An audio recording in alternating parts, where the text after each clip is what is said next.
Prime one, that's him. Sky, thought you thought, but I wasn't born yesterday. All I do is ball, you goofies underestimate. Heavyweight bag, step on your weight class. I done moved across states, blood I can't cap. Strapped with it for my pivot, clocking digits. Rock hard and I ain't even in the kitchen. I'm on a mission to move soft, make a thing flip like a moonsault. Keep a switch for everybody through salt. Face froze, somebody check dude pulse. Is you stepping or stepped on? Wake the game up, make them regret I was slept on. Bogey's world, welcome to a new dawn. Till I move up, I can never move on. Big bread got me bougie past the great poop on. I'm getting over while you busy fighting over croutons. Yeah, bogeyism, a true bogarder gon' get it. All this water got me tripping. Hella fish scale, but I ain't fishing. See I move with precision. When it comes to living, I'm the definition. If I stand for one thing, it's on business. Bogeyism, it just hit different. Yeah, it just hit different. You find my story is all non-fiction. I put my family for me and I gotta mention. I keep an air fan, tone mob a henchman. For you squares, option for opposition. And you ops that get popped trying to stop my ascension. Talking generational, you got my attention. Underworld motivational, you feel the sensation. Try and see how I look, get booked, I'll take it. I was just a cook, all it took was some patience. Now my phone off the hook, I got hella deals waiting. You ain't really made it unless you got somebody hating. Bogey's world, welcome to a new dawn. Till I move up, I can never move on. Big bread got me bougie past the gray poop on. Getting over while you busy fighting over croutons. Yeah, bogeyism, a true bogarder gon' get it. All this water got me tripping. Hella fish scale, but I ain't fishing. See I move with precision. When it comes to living, I'm the definition. If I stand for one thing, it's on business. Bogeyism, it just hit different. Yeah.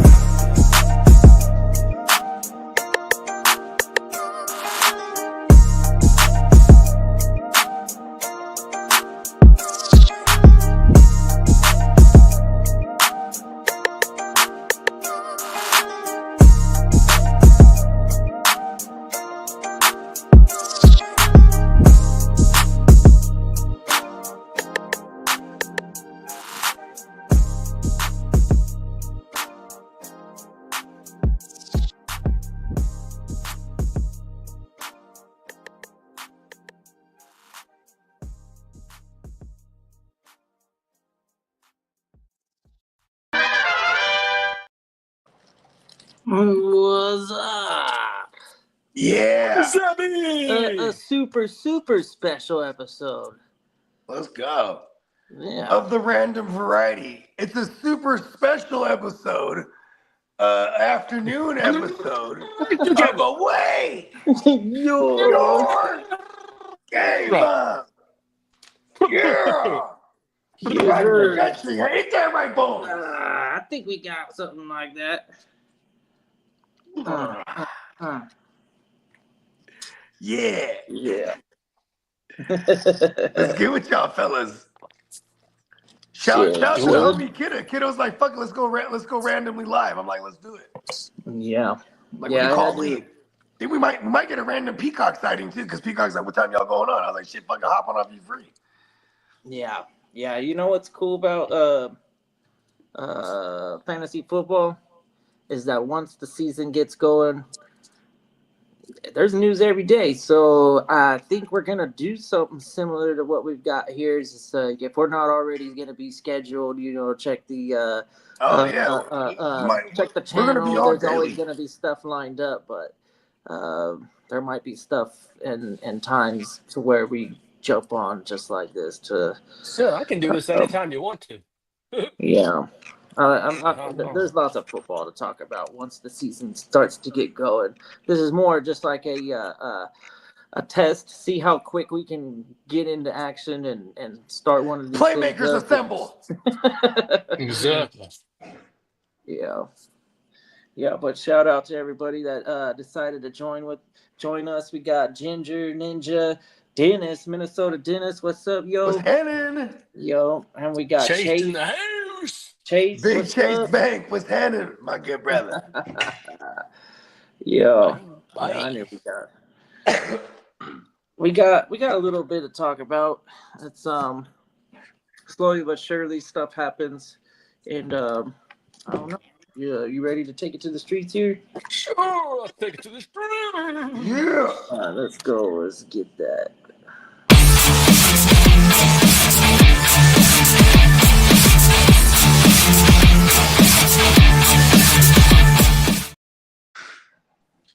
What's up, everybody? Yeah. So it looks like my compatibility. Oh, you know why? So there's a bunch of like gibberish on the screen, and it's because he used an actual like an emoji, and for whatever reason the system ain't picking it up. But yeah, we'll have to try again on that Technology. one. Because I started looking at it, I was like, man, my thing just crashed and it's all bugging out on me. But no, I think I think it's because it was an emoji. Yeah. All You right. know what, too? If you're, I think on your end too, you could like, if you don't have the super good camera, you just put it on like 720 or something, and your computer won't work super hard. You know what I mean? Yeah. Well, Yeah. the camera My that shit I'm geeks using out on right 1080, here so like I just put isn't even 720 because I'm attached like, to what I got on the admin. So I got like two different things going on in order to get it to work this way. But the by other our powers combined. yeah, because my phone camera actually is the best camera in the house. Yeah, you can assign your phone as the camera. Yeah, I've got the phone as the camera and a tablet right now running studio. But eventually, I'm gonna hopefully have a computer and be able to run studio off of that instead. Oh, okay. Oh, you're running off the phone WAP right now. Nice. And the tablet. Yeah. So it's a little bit clunky and hard to like transition quick, but it does the job. It works. Don't let him fool you guys. He fights crime with no technology. Now he is watch. It's gonna be over when he figures out the tech. I went to a pawn shop and I saw this computer. It had a price tag of $5 on it. And I said, you know what? Why not? Let's give it a shot. And it turned on. And I'm like, hey, okay, got it $5. He's like, hey, we're off to a good start. It's my girlfriend's computer, but she hasn't used it in forever, and I think it needs a software update for me to run the program seamlessly, because it's still buggy and it crashes. So what you got for us, Vincent Van Gogh of fantasy? There was some funny shit in the thread this morning. You are the Vincent Van Gogh of fantasy football content. Tattoo was funny as fuck. The face tattoo? That was funny. I mean, you're going to be the crazy guy in Vegas, right? We're going to make you do so. You got to have a Vegas story. Mm-hmm. You're going home with a tattoo, a face tattoo. That and one. We're going to vote on it. Face tattoo, or we're going to remove one of your ears and put it on a chain for you. What up, Nelson? What up, Nelson? Nelson. Yeah, that's Nelson that won the thing. Yep. Yeah, that's right, Nelson Carmona. That's Nelson that won the Trey McBride football. The signed Trey McBride, man. What's handed? Yeah, so what you got for us here? Well, the Texans running back Nick Chubb says he and running back Joe Mixon will be a strong tandem due to their physical, explosive running styles. Okay. All right. I wonder if Joe, you know what? If I'm Joe Mixon, I like the sound of that in reality, because I'm like, if I'm Joe Mixon, I'm like, cool. I'm gonna get paid like the starter, and I got another guy who has to reprove himself, and he can carry a load too if need be. So they could actually complement each other and make both of them survive the strenuous length of a football season, right? I hate that for fantasy though. Yeah. Yeah. All right. Well, as for Chiefs quarterback Patrick Mahomes says he's been challenged to push the ball downfield, more, and highlighted wide receiver Xavier Worthy's ability to win one-on-one deep passes. Oh shit! You know, a lot of people are going to look at what Xavier Worthy did last year, and especially in the stretch, because he was getting like 8 targets a game minimum. Like there was some that he got like 10 targets, but let's just say this. People are going to attach themselves to that, right? Because that's the recency bias. You go to the year before that, Rice was that guy. Even though Rice is a completely different receiver, different type of receiver. He's mostly in the slot. It was just that last year with no Rice, they started, and Xavier Worthy started to come onto the system. They started moving him around all over the formation. And this was beneficial for an Xavier Worthy. If now we have Rice back and Kelsey and Xavier Worthy and Hollywood Brown on the other side, how do we view an Xavier Worthy or any of these pieces for that matter, outside of maybe Rice, who everyone feels comfortable with the floor he should have of targets? Yeah, how do you feel about Xavier Worthy? Really, definitely interesting. I know I'm not too I don't have too many shares, but I'm looking at him as a redraft value candidate for, like, if I do like a 0 wide receiver build or something like that, like where you want to get that boom or bust type of. I definitely would have him in that type of build. In terms of how I normally go at it, by the time Worthy's picked, I might already have 3 wide receivers. Yeah, and I'm probably looking like elsewhere already. QB, running back. I'm there. But if I do decide that like Jahmyr Gibbs and Bijan Robinson or somebody like that if I was able to double and do like a heavy RB build, kind of like a popular team from 15, 20 years ago. Like if I do something similar to that, the greatest show on turf. Dennis has said something in the chat. Something's new in the chat. It's giving us labels as number 1, 2, and 3 contributor in chat, and we get extra points. Cool. Oh, that means that we're. I think you guys can super chat us or something. No, we haven't got there yet. We're not there yet. Oh no, maybe. I know it's the Hard for, to Start channel is, yes, but I don't think we are.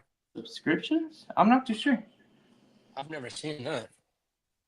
I'll have to look at my phone. Maybe it's a goofy thing because I did this whole thing, but yeah, as far as I could tell, I don't have control over like donations or anything. I don't see that. Oh, I see. Chase got an award, a trophy. Okay, I see that. What the fuck? Look at that. Yeah, I don't know what's going on, man. Are we special now? Because I started the thing. Now all of a sudden we become super special and have all sorts of new features.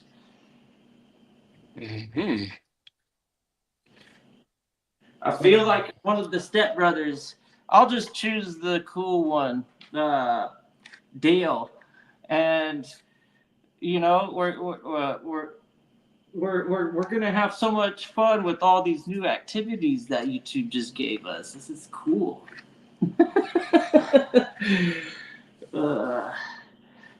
In all seriousness, though, I don't know what's new. I don't see anything that's different on my end. No, I was trying to see. I logged into the chat and I didn't quite see what Dennis was seeing. So, just curious. Just taking a peek. Yeah. You're taking a peek. Well, you know what? It seems like there's a competition for contributors now. It's a fight to the death. Will Lion Star safety Brian Branch says that they are better than they were last year, saying their chemistry is on a whole different level. You know why? Because all the starters are healthy right now. Yeah. Last year they were all the way. Listen, outside of their secondary, the whole front, everything was all backups. It was pretty bad. Yeah, it was. It was all backups basically, and then they traded for Zadarius Smith. Outside of that, they're all second and third stringers in the trenches, and the linebacker core. They were down to the gritties, bro. Yeah. Yeah, but their secondary was intact. It was like, Kirby, Branch, fucking they had some decent corners too. They were young. But yeah, I digress. Yup. Shit. What else you got for us here? Let's see. We got okay. The Giants believe Jalen Hyatt is heading for a, in quotes, breakout year. How many targets did he get last year? Like 100 or something? Jalen Hyatt? No, Oh, Hyatt, God. he might have gotten like 100. Oh, no, my snaps. bad. It was Wandale. It was Wandale. Yeah, that got the probably. big target. Wandale is the guy that probably gave The you the most PPR value machine. outside of Navers. But it was flex at best. Good enough for deep leagues. Deep league. Let's see. I'll he's take a look what pretty Hyatt got last year. Target 2 wise, points. he got 19 targets. Yeah. See, I was mistaking it for Wandale. Apostrophe Dale. cool. That's badass. He has an apostrophe in his name. I always say that, but I'm just saying it is. I need to be like Bo apostrophe guard. Wandale I'm serious. Don't laugh. I'm last year. serious. Wandale had 140. See? Fucking amazing. Even if you take away 70 of his targets and give it to fucking, what's his name? Hyatt. He could do damage because if Hyatt is going to be the opposite on the perimeter to Nabers, he's going to have some games where he pops 50 yards on a big one. You know what I mean? Mm-hmm. Is he going to be dependable? Fuck no. No. Hell no. Here's one thing. If it is Russ, right? This is one thing that Russ does for receivers. His main thing that always sticks out when you look at Russ throwing at his receivers is that his deep ball completion rating is always impeccable. It's crazy. Cortland Sutton all day. You know what I mean? Then you go back to DK Metcalf and Tyler Lockett all day. You know what I mean? You go and then George Pickens last year. When he was going to George, it was big down the field. You know what I mean? Yeah. And his completion rating down the field,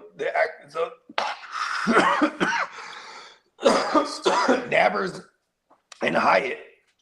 If Hyatt is going to be this fancy schmancy perimeter opposite of Nabers, is the only reason it becomes anything to talk about, because he might be a round 15 pickup in your redraft league that, you know what I mean? He might be a flyer to throw in at one point or another.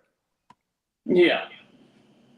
Yeah, 100%. It's being opposite. Look at who was opposite of Nabers, basically, even though he was in the slot most of the time.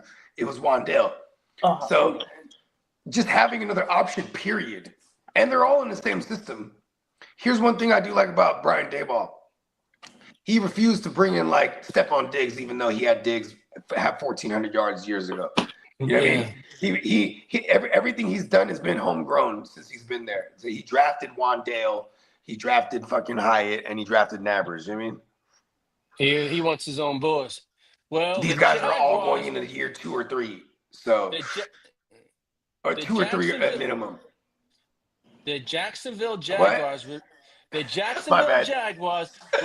have Travis Hunter be great at one position than be good at 2. Okay, on 3, what position do you think he should play? 1, 2, 3, wide receiver. receiver. Wide receiver. Fantasy football. Both. We need both. We definitely need both.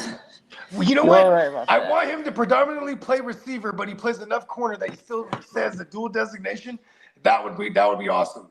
Because then we just have him playing predominantly receiver, but he's in a goddamn DB spot. Let's go. So it looks like Tyreek Hill is going balls to the wall for his quarterback. Pause.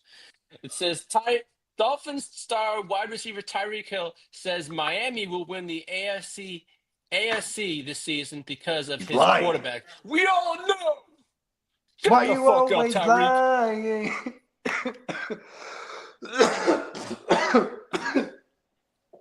What a liar. Yeah. You think he goes right hand to the Bible or left because he's lefty? Who knows? Because then, like, if he goes, "Oh, I'm left-handed," boom, he's just lying now. He's left-handed on the Bible. Well, I mean, if you're hardcore Catholic, like, or Jewish, being left-handed is that's like being the devil. Well, we know this kid The is one tuna of fish favorite is kids. the devil. Well, No, I mean, it's true. Kids used to go to school, and they would write left-handed, and the nuns would Beat the smack fuck out their of them. hand and force them to write it in the other. They're like, little Timmy's grades started slipping when they forced him to write right-handed. None of this is legible. well, You're we gonna do stay know after there's- school writing. Well, we do know there's one player Kidda is not really too fond of, and that's Kyler Murray. Ooh. Well, All right. Cardinals Uh-oh. quarterback Kyler Murray has been in his bag, in quotes, this off season, and is going to show it in 2025, says Buda Baker. Okay. Buda Baker, you're lucky I like you. Because I won't call him a liar. Because I like Buda Baker. He has Buda Baker in his name. Yes, that's pretty cool, isn't it? Well, another Right. truther that Kidda likes is Drake May.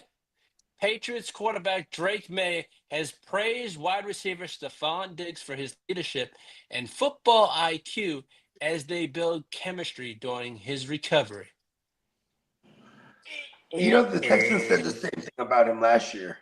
Like when he did. Because I feel like he's a Sagittarius, Diggs. So he definitely will go into a situation and just start like, being the loudest one.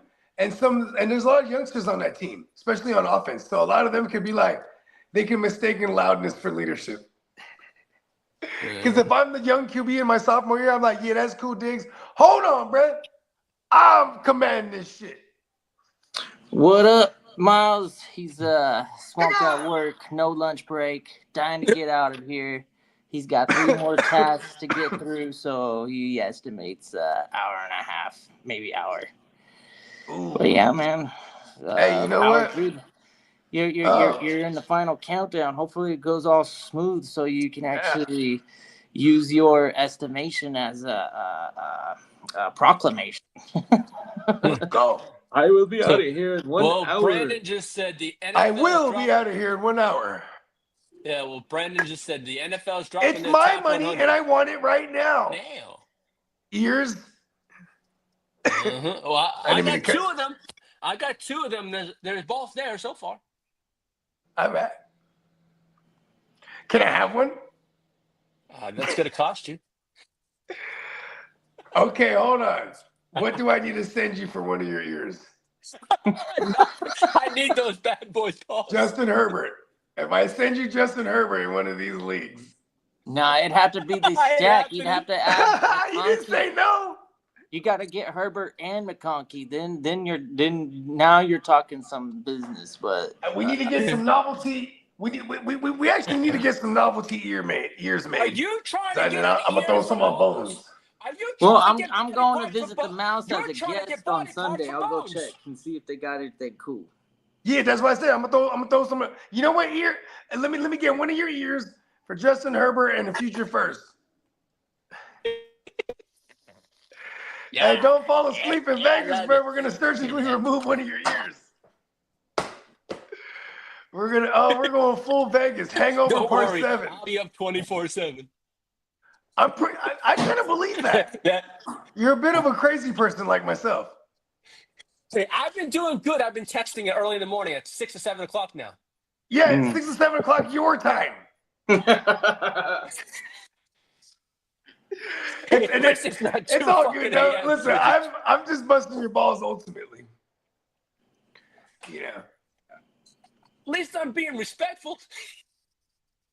No. Hey, listen, I want to be woken up by one of those classic ear eruptions. You know what I mean? Where you're just going off on something. Those are great. Yeah, I know I'd be dropping shit. I don't know if I'd be bugging people, but sometimes Listen, it's just you're okay. You can drop in at any time. You I'll were say some graveyard. fucked up shit, and I'll be You're like, out man, there fighting crime. You're okay. Lee's round the clock. Shit. Keep it coming, Lee. Don't. You better not stop now. Nope, I don't. Hey, it keeps on going. You know what I mean? What else you got for us here? Well, we got a lot of praise coming for a couple players. Well, it says Rams offensive coordinator Mike LaFleur praised quarterback Stetson Bennett development and credited Matthew Stafford and Jimmy G for mentoring him. The kid's lying. Yeah.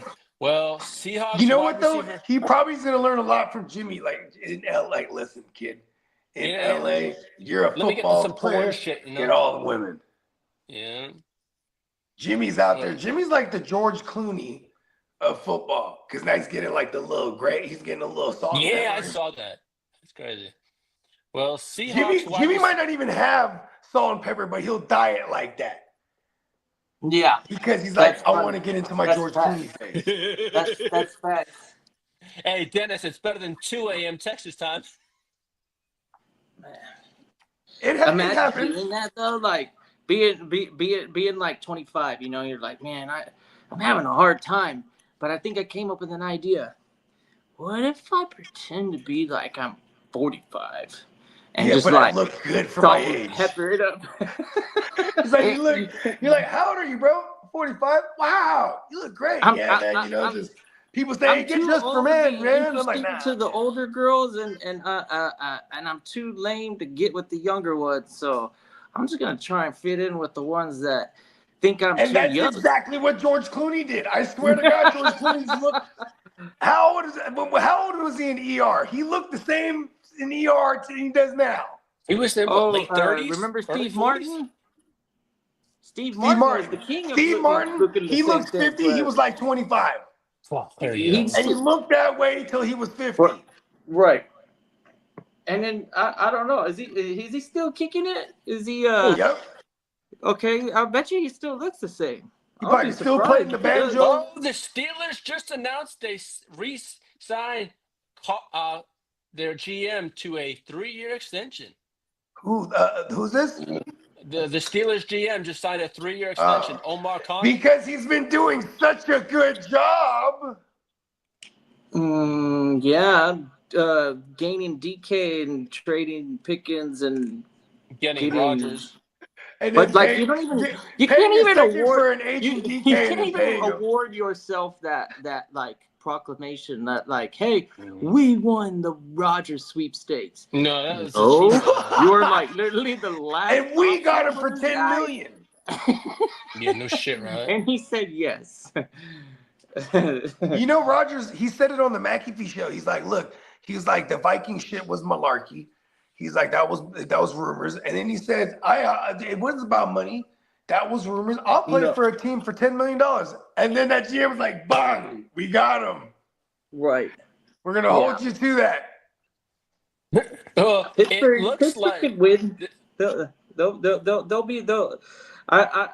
I predict them doing just the same thing they've been doing the last 3 or 4 years. Rodgers ain't gonna get them over the hill, but they'll still maintain that playoff presence. They'll get there. Yeah, somehow. I think they're a wild card Yep. because I don't see any other team really breaking out in the AFC for the wild card. Maybe the Bengals. The Yeah. Bengals will push out, and maybe they can make a push to be the other wild card. You know what I mean? But What do you think, Lee? Do you think the Chargers have a chance again? Are they repeating? Who's Are they got it getting into better the than us? playoffs? Do I think they're. Answer the question, Lee. Do I think they can take over the Chiefs? No, just get No. back to the playoffs. I think they're a playoff team or a wild card team. Okay. They're a wild card team. Okay. Do you think they could take over the Chiefs? Do I think? Yes, we can. Oh wow. Okay. That was pretty confident. Delusional, just like No, a I'm normal. not being delusional. I'm being logistic. Come on now. They're fucking pussies over in Kansas City. Come on, motherfuckers. Let's fucking go. Hey, this is how it works. We did this last year. Everyone said you guys were gonna be an under team. Remember we were looking at like plus. I think they gave you guys Vegas gave you guys 4 I wins. gave him 4 wins. wins. 8.5 wins. I think it was 8.5. I was the only one that had over with you. Ha. Yeah. I had gave you at 5 4 wins. or something. I had you guys at 5 wins. I thought the Raiders' defense was going to be a bit better. Me than it was. too. And we also That thought AFC Zamir White West was is going to be gonna a dog. shootout, man. Yeah. That's anyone's division this year. It really is. I don't know, man. I think it's still the I think it's Chiefs' still the Chiefs to division. lose. Even as good as okay, you know whose defense? Okay, if Greenlaw and Hufanga are any kind of good still, That Denver that team's gonna Broncos be good. defense is nasty. Mm-hmm. They were already good, and then if you get Singleton back like 80% at least, then you have Singleton and Greenlaw now. Then you have Hufanga with Brandon Jones. And then you have fucking Surtain, and then the other rookie now, he's a nasty. Opposite on the other side, they're gonna be hella good, bro. It's going to be a solid division. Do you guys have the Broncos number? I think have we them split here. with the Broncos. I think we split. I have them taking you in both the games and being the only team that has the defense to really prevent Patrick Mahomes from putting up 10 points. Really, what you need to do is have more than a touchdown lead on the final drive of the game. Yeah, because look at this. have- Look at Patrick Mahomes last year against the Broncos. They get down there to kick. The Broncos get down there to kick the field goal for the go-ahead win, and then they block it. Right, but that was like a 10-13 game, or it was like a 11-13. It was something wonky like that. It was really close. It was a low-scoring game, and then the Broncos, they went in there against all the backups to beat them in Week 18, so they can keep out the Bengals, right? So like we haven't even really. I mean, I think like the Broncos just historically in Patrick Mahomes' career is the one in the division that's been stifling him. I mean, in 2018.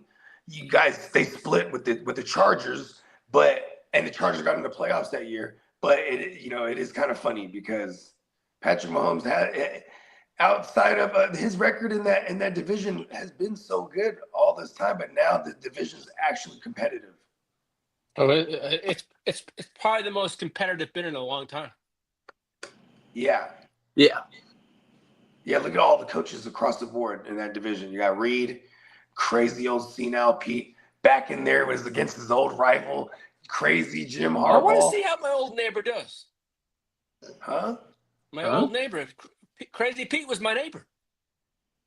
Oh wow. Yeah, he used to be my neighbor in Natick, Massachusetts. Crazy. Yeah, old he used to Pete. be my neighbor about 26 years ago. I can see Lee yelling at him. Hey, No, you goddamn leaves! He and I my keep was my blowing neighbor in my and also lawn. Doug Flutie. I live right down the street from Doug Flutie. Lee's like. Did you ever Jesus. eat the Flutie Flakes? Lee's in I every tried story. him. I wasn't a fan of him. Oh. Did you tell him Did you tell him to his face that they weren't good? No, I'm not. He'll But- probably agree with you. He'll probably agree with you. But I did lose a bet to Peacock last year, and his donation went to the Flutie Foundation.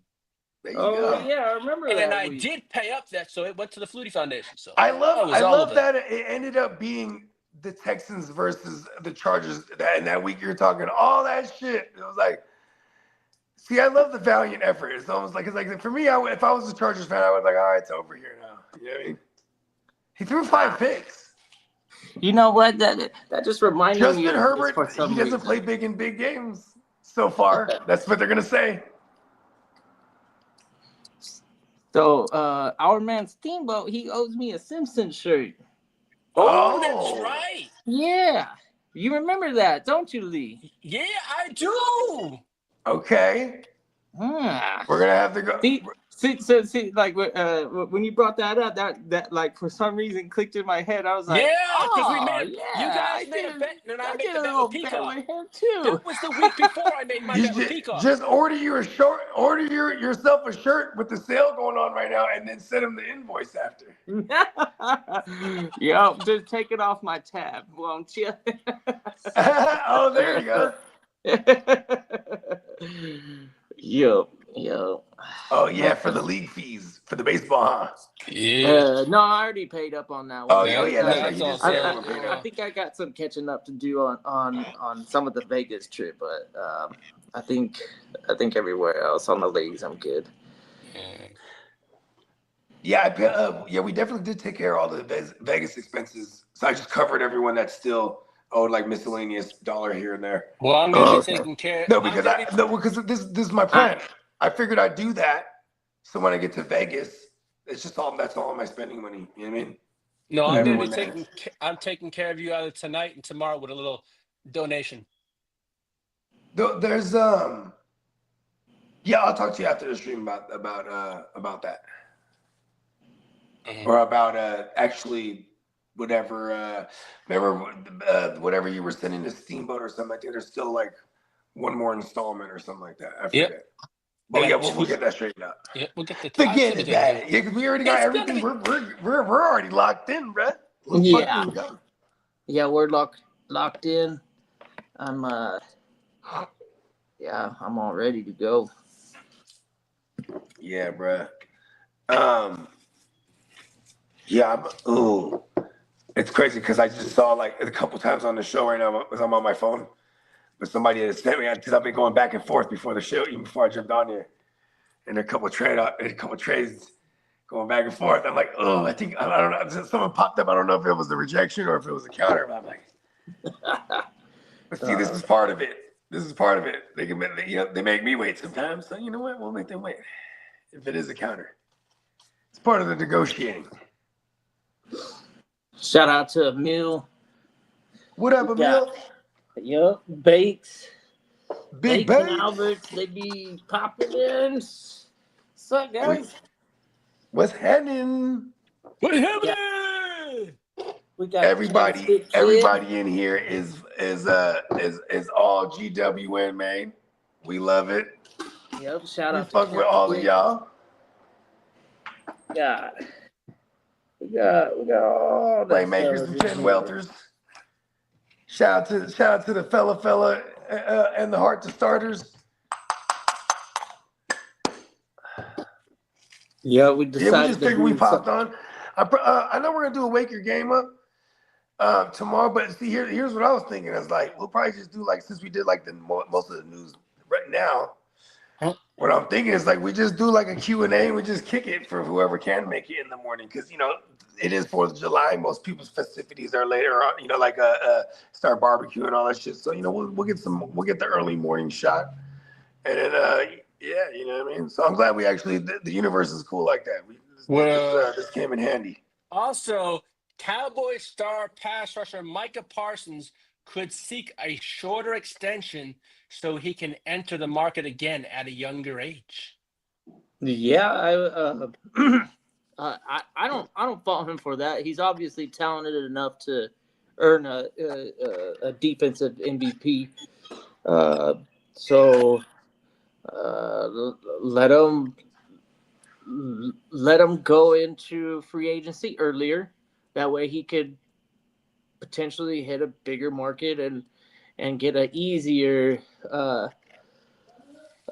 extension. I feel like 2-year, 3-year extensions when you're an elite player, instead of doing like the long term, doing like a bunch of those and having that ultra confidence and really the people that I'm referring to are the ones that if they get hurt, majorly hurt, and they return, they're still a must start when they return type of player.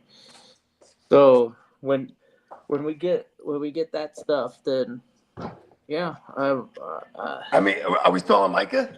Yeah. No. Well, what yeah. do you think about this stuff I here, think Bogey? as an elite player, taking the 2 or 3 year deal is the best way to do it. Ooh, Because you keep Mimi's entering the market and forcing the team to either give you up to free agency or give you that extension that you would be asking for when you do like a Brandon Ayuk when he does I don't know how many years, but he's tied up. And then when the market all of a sudden resets and his contract doesn't seem as uh, uh, wealthy as the current ones being issued out, that's when they start feeling like they're not being uh, represented properly in their salary or whatever. Yeah. That that that goes away when you're a 2 or 3 year deal, because as long as you stay elite, you're still gonna be getting paid as a top 3 guy For every sure. time you do. Yeah, well, I'll wait till Bogey's back because I want to see what he says about this one. But Najee Harris could be a possible trade candidate.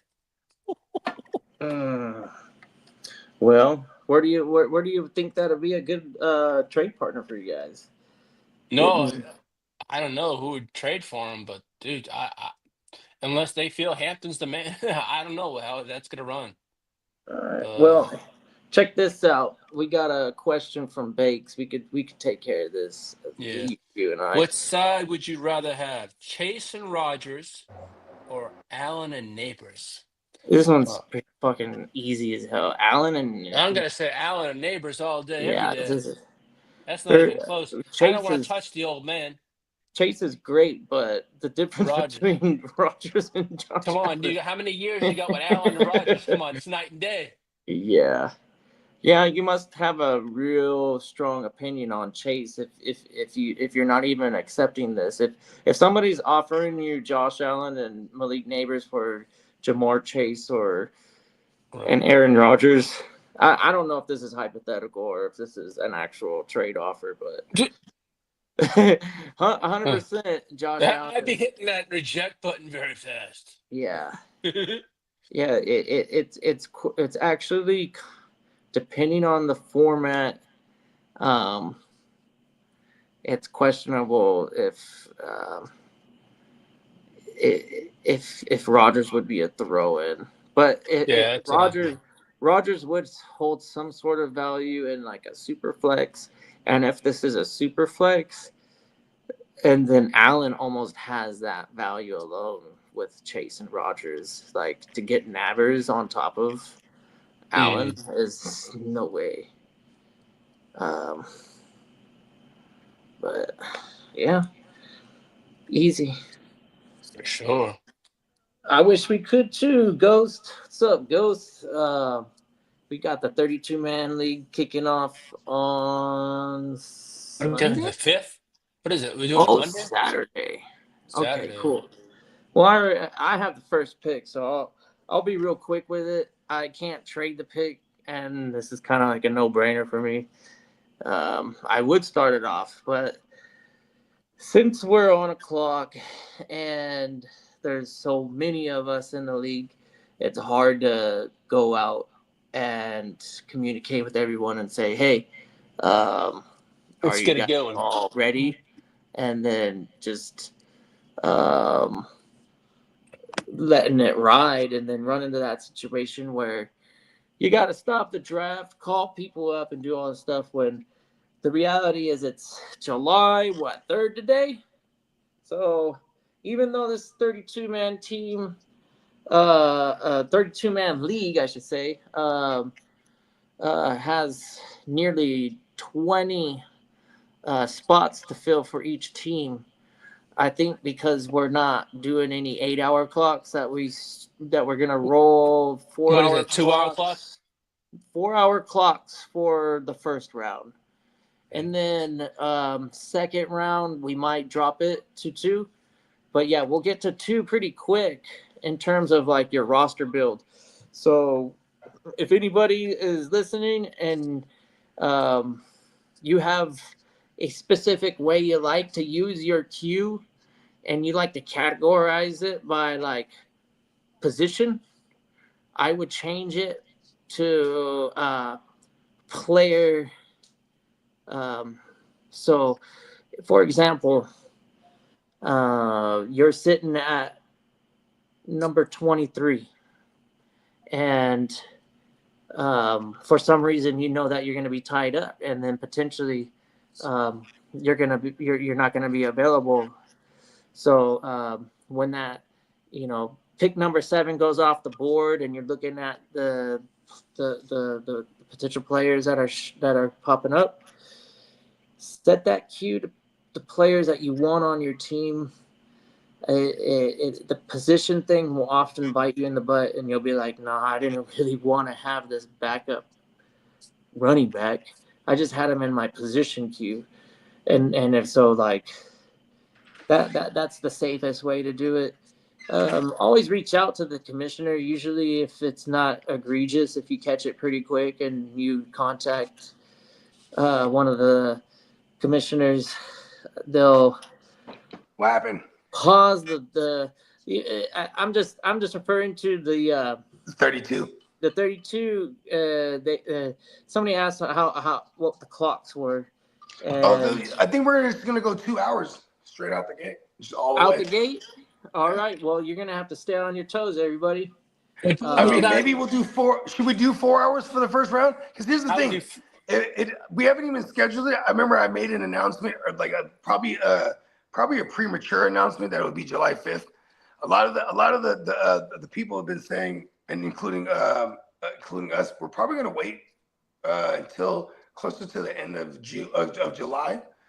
That way, because here's one thing I don't want is like training camp to be all like training camp goes through, someone gets hurt, we're like mid draft, like someone could be fucked with their first round pick or something. You know what I mean? I kind of don't want that.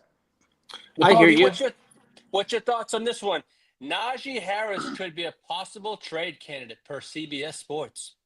I thought of this one when I saw you put it in the docket, right? Because I was like, who would it be then, right? This is the question. Who would it be? Because they tried to retain JK. They brought it before that. When they had JK still and they're trying to retain him, they brought in Najee. And then they draft Mario Hampton. So now JK is gone. I'm like, why would they move Najee? This is the one thing I'm like, unless someone's like, hey, bro, I really love Najee. Here's a 3rd round or something. I don't see that happening.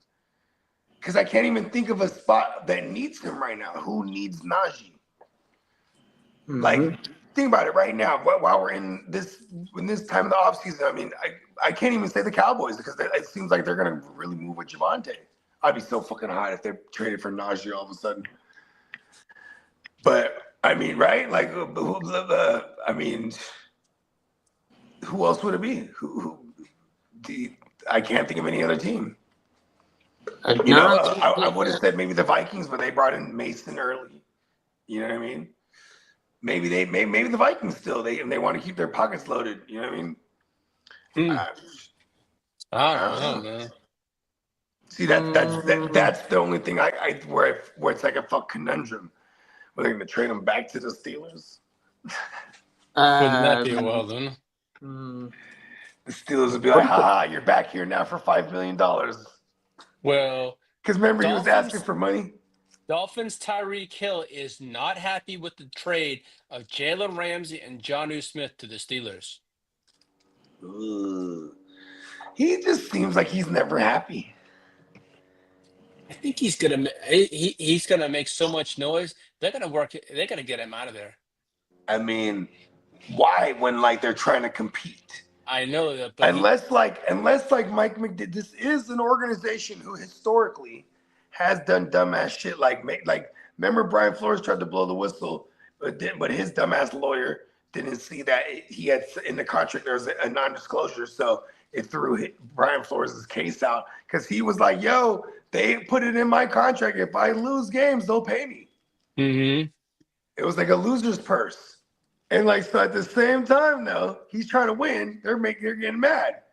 Brian Flores, that's why he got blackballed for a year, and he actually had to go to the Steelers, he was basically their DC or assistant on that side for a season, Then he parlayed that back into an actual DC gig with the Vikings, and he's been there for the last 2 seasons.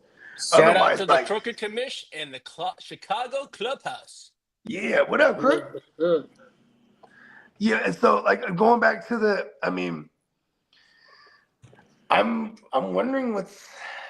I don't see like unless Mike McDaniels knows this is a lame duck year for him. Because if that was the case, why the fuck wouldn't you try to ball out?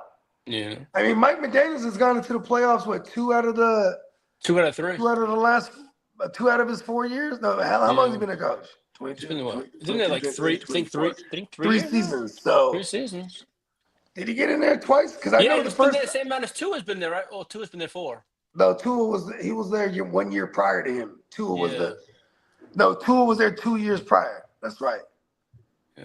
Because Tua, his rookie year, he was with the Magic Man and like Chan Gailey and Brian Flores. Yeah. Well, like Chan Gailey was the OC.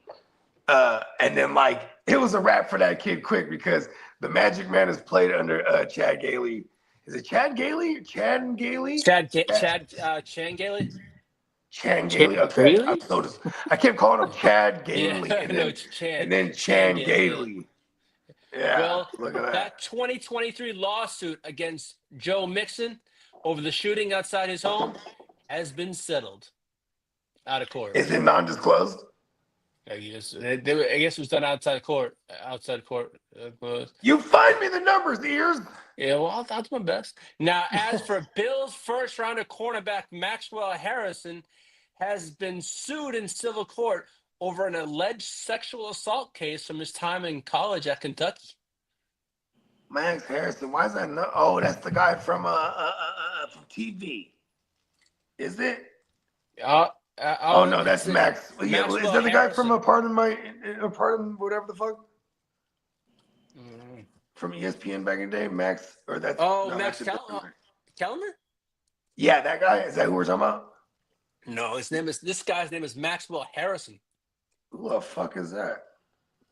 He was the Bills' first-round pick. Word. That's right. The kicker. No, he wasn't a kicker. No, the kicker ended up being an R-worder. Was the first-round pick. Remember? What was his name? Ariza? Huh? Oh, no, I'm totally lost, bro. I'm stoner. There's no such thing as a first-round kicker. Unless you're talking about just Sebastian Janikowski. 10 points, bogey. That's one hell of a kicker, man. Pause. I'm not doing it. Well, Al Davis, he's like, that kick is a winner. When you want to win, you want to kick. That's my really poor Al Davis impression. Well, if just kick, baby. Listen to this. If you're a Green Bay Packers season ticket holder, the wait list today, you will likely have to wait over 50 years before you can become a season ticket holder. You know what's funny? They're probably yelling. They're all at the box office trying to get season tickets, right? They're like, I live here. I'm an owner. Oh my God. Shut up and eat some cheese curds. You know how some children, they'll have like this account where you can like donate, and then like supposedly it'll just be like, oh, okay, the bank, like it'll just achieve like interest from a bank or something, like a savings account. Yes. Like some kind of high yield, I would imagine. Yeah. The new trend is going to be... Yeah, the new... Like back in the days, how they would give you a savings bond. It'd be like... They would buy like a $25 savings bond, but in like 20 years, this will be $100 or some shit like that. Like, well... You don't spend it all in one place there, Sonny. The NFLPA doesn't plan to negotiate on a potential 18-game season until next year. Oh, they're gonna have that discussion eventually. Watch, and it's gonna be next year. Then if they gotta wait till next year, then they're gonna have it. Because if you add 1 week of football, this is billions of dollars of generated revenue that they can estimate when you add 1 week. Because this is what they said 5, 6. How long have we been doing the week 17, the week 18 now? 2 years now. No, longer than that, right? Pause. 21, 20, 22, 23, 24. 3 seasons. 3 seasons. So But maybe another 3 seasons because, like, look at three. So that means 3 years ago, I remember this too. They said it was billions of dollars just adding one more because we're talking about television, all the television deals. Oh, everything, yeah. We're talking about money from tickets and money from the concessions and everything under the sun. When you add one more week, it's billions of dollars, bro. So imagine how much they make weekly already. But also because now what they're doing too, the NFL is they're pretty much auctioning off different games. Like, oh, okay, who wants the Black Friday game? Come and get it. You know what I mean? Well, yeah. And then boom, you know, the highest bidder. Like last year, remember, look in the last 3 years, we went from Prime, and we seen some shit on Peacock. We started some Amazon shit, Peacock shit, Netflix. I'm just saying though. It's all coming back this season too.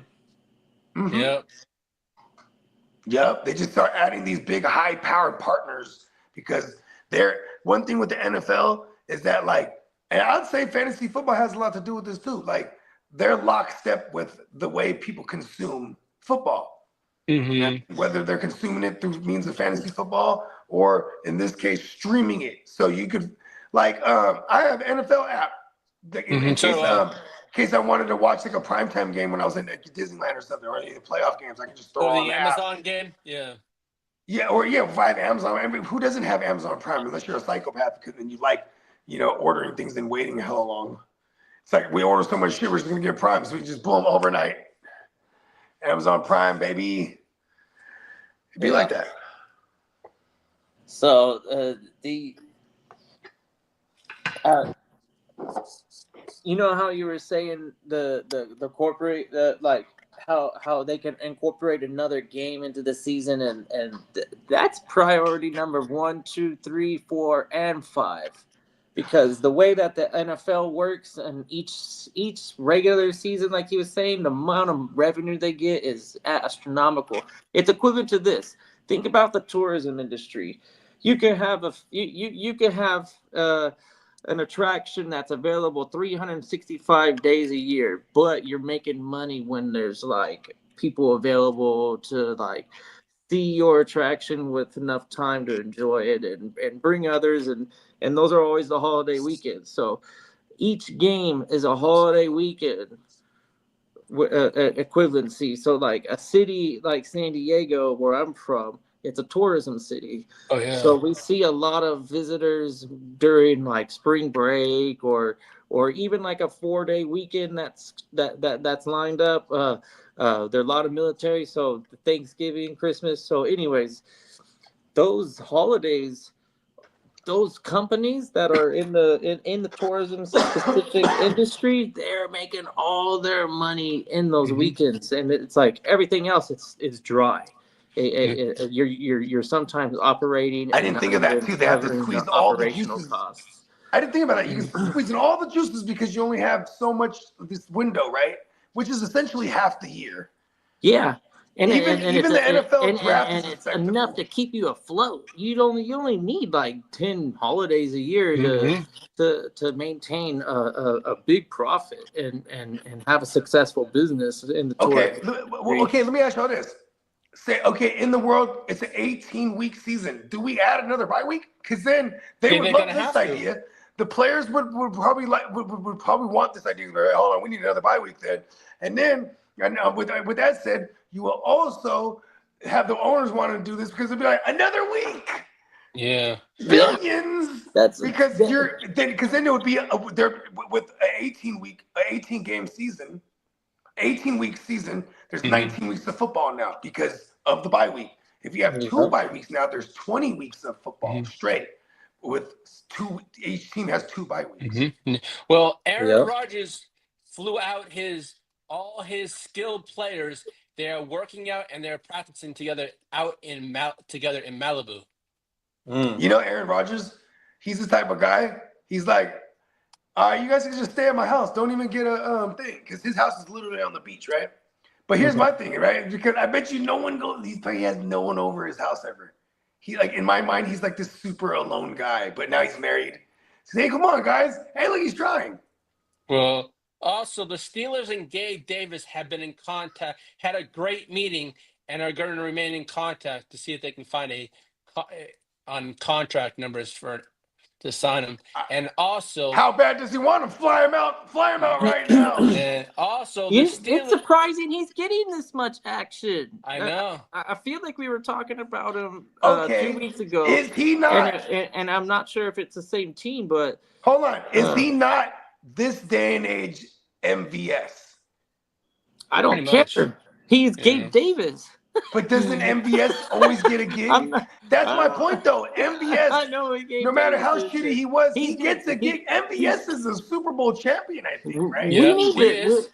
He won one with the Chiefs, even. Like, I'm just saying, like, Gabe Davis is floated. You know, he's floating around, obviously, because he's Gabe Davis, and he came from the Jags and didn't do shit there. So we haven't seen any real good Gabe Davis for like 3 years. Yeah. But And think about how many contracts have been offered that he's declined. Is this Twice so truly far, an yeah. issue? Is this truly an issue of him being too picky choosy, or just nobody Nobody wants him. jumping at the opportunity? his experience with the Jags was so terrible that he was like, I need to play with someone that gives me any kind of chance. Otherwise, I'm just gonna retire. You know what I mean? Like, Yeah. you go Or to the Jags, you're like, oh no, this is football. Like, how in it's not Gabe supposed to be. Davis, in Gabe Davis's case, if he's 100% healthy and he's mentally ready, I don't blame him one bit. There's a lot of money involved having a cheap contract as a veteran. Mhm. So chase that bag and play football if that's truly your passion and money's not even an object. Then I think he probably would have a team already. But Yeah, exactly. since he's not on a team right now, I feel like he's trying He's to just get waiting for the as Bills to much bring as him he back. Trying to can. reach.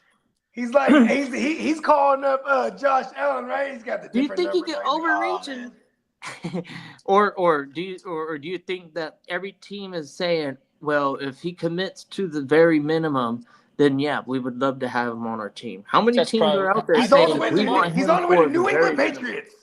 minimum? Oh. Maybe They're camp like, here's the opportunity, minimum. right?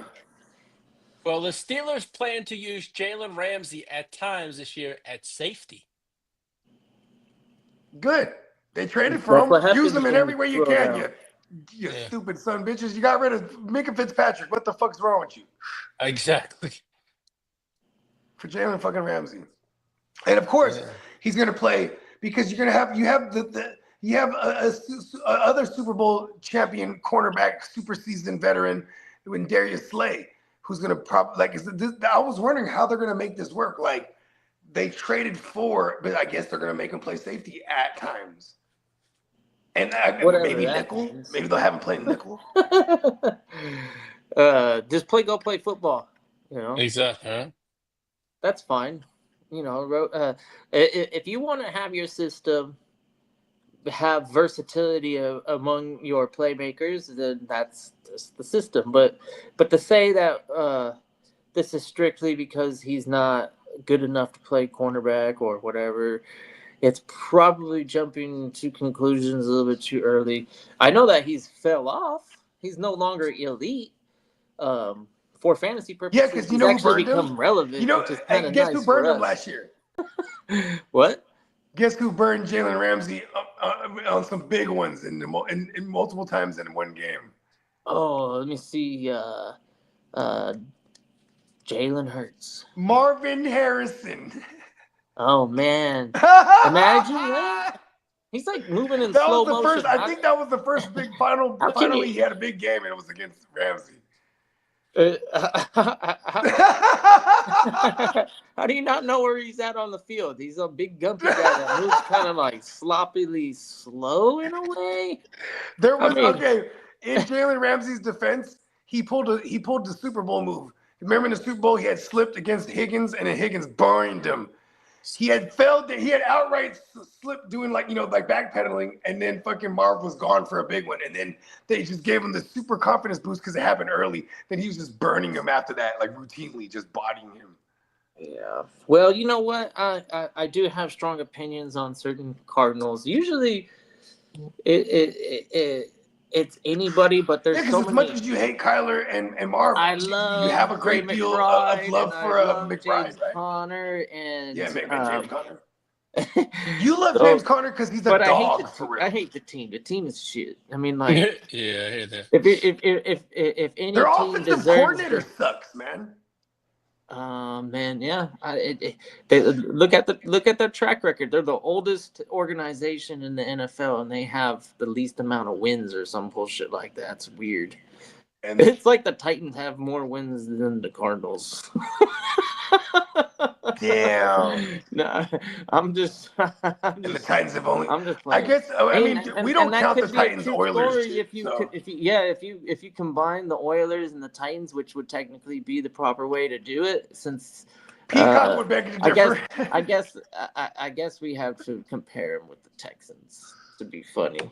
But to be fair, that might be a possibility where that is still Fun a true fact, story.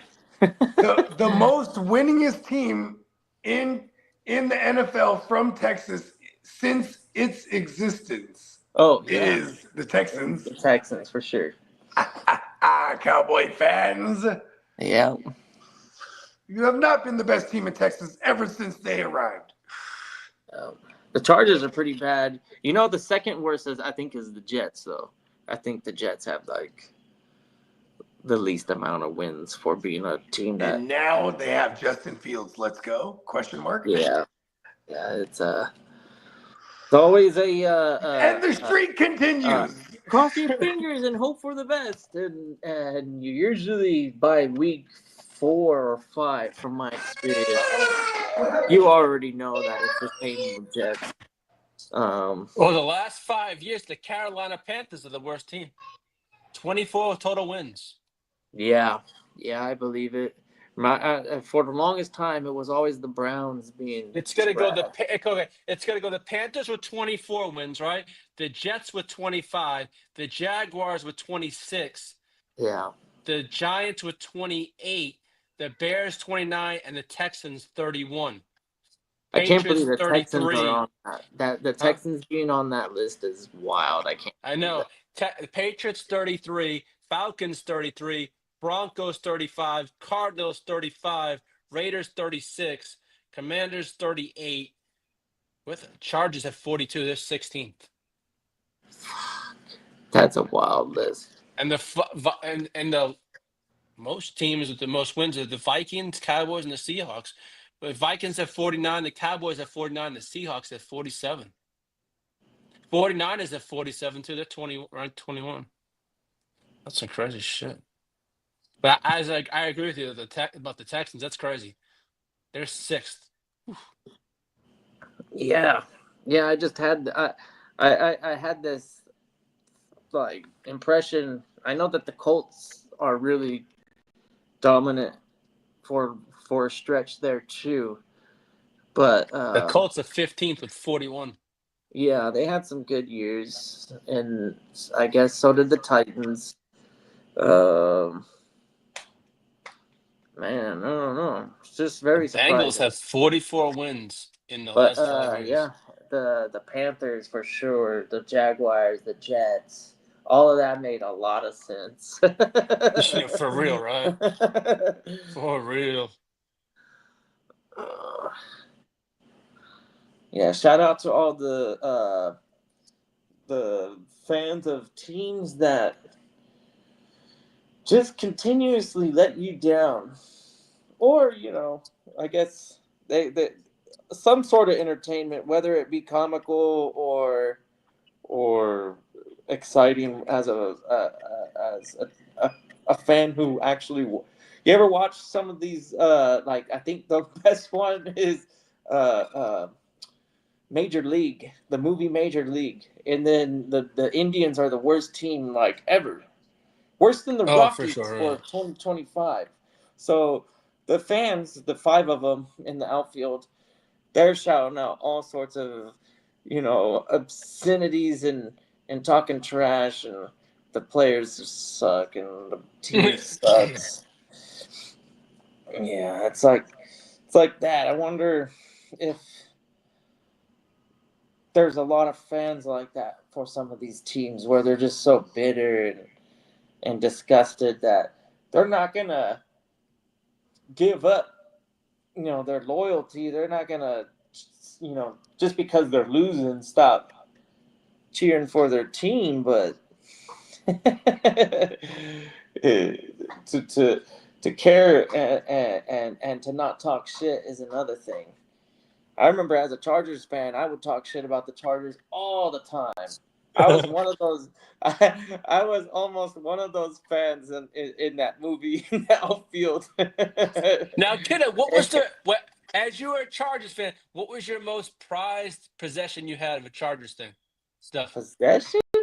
Oh Yeah. well, I don't really have too many material objects of the Chargers Or did you that own, should I say? well, I've had jerseys and hats and stuff, but I don't have I don't have attachment to stuff like There that. you I go. don't think I don't have a signature or anything that would be special on that side. Maybe that would There you change. go. But yeah, I don't have any like memorabilia that was signed by somebody or worn by somebody that matters to me. Yeah. It, I think the only thing I got is what? A Herbert signed helmet. That's about it.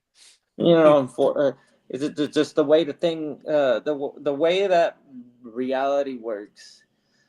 A lot of your possessions, they're temporary. They're just gonna find their way to a dump or something in the future. Everything is kind of like just. To me, I used to think that collecting would be interesting until I feel the pressure to hoard it in a way where I'm like, now I gotta have space for it. Now I gotta do this, and now I gotta do that, and I'm like, what is really this thing that I'm trying to achieve out of this? I know it's fun and sometimes profitable, but you gotta have the space and shit. It's right. You gotta have the space. The memorabilia stuff, maybe in the future, like if I had a designated area to accumulate stuff, maybe I get back into it. But like a sports shrine area. Yeah, even like a man cave, because I got one living in Orange County. I have 1 bedroom kind of like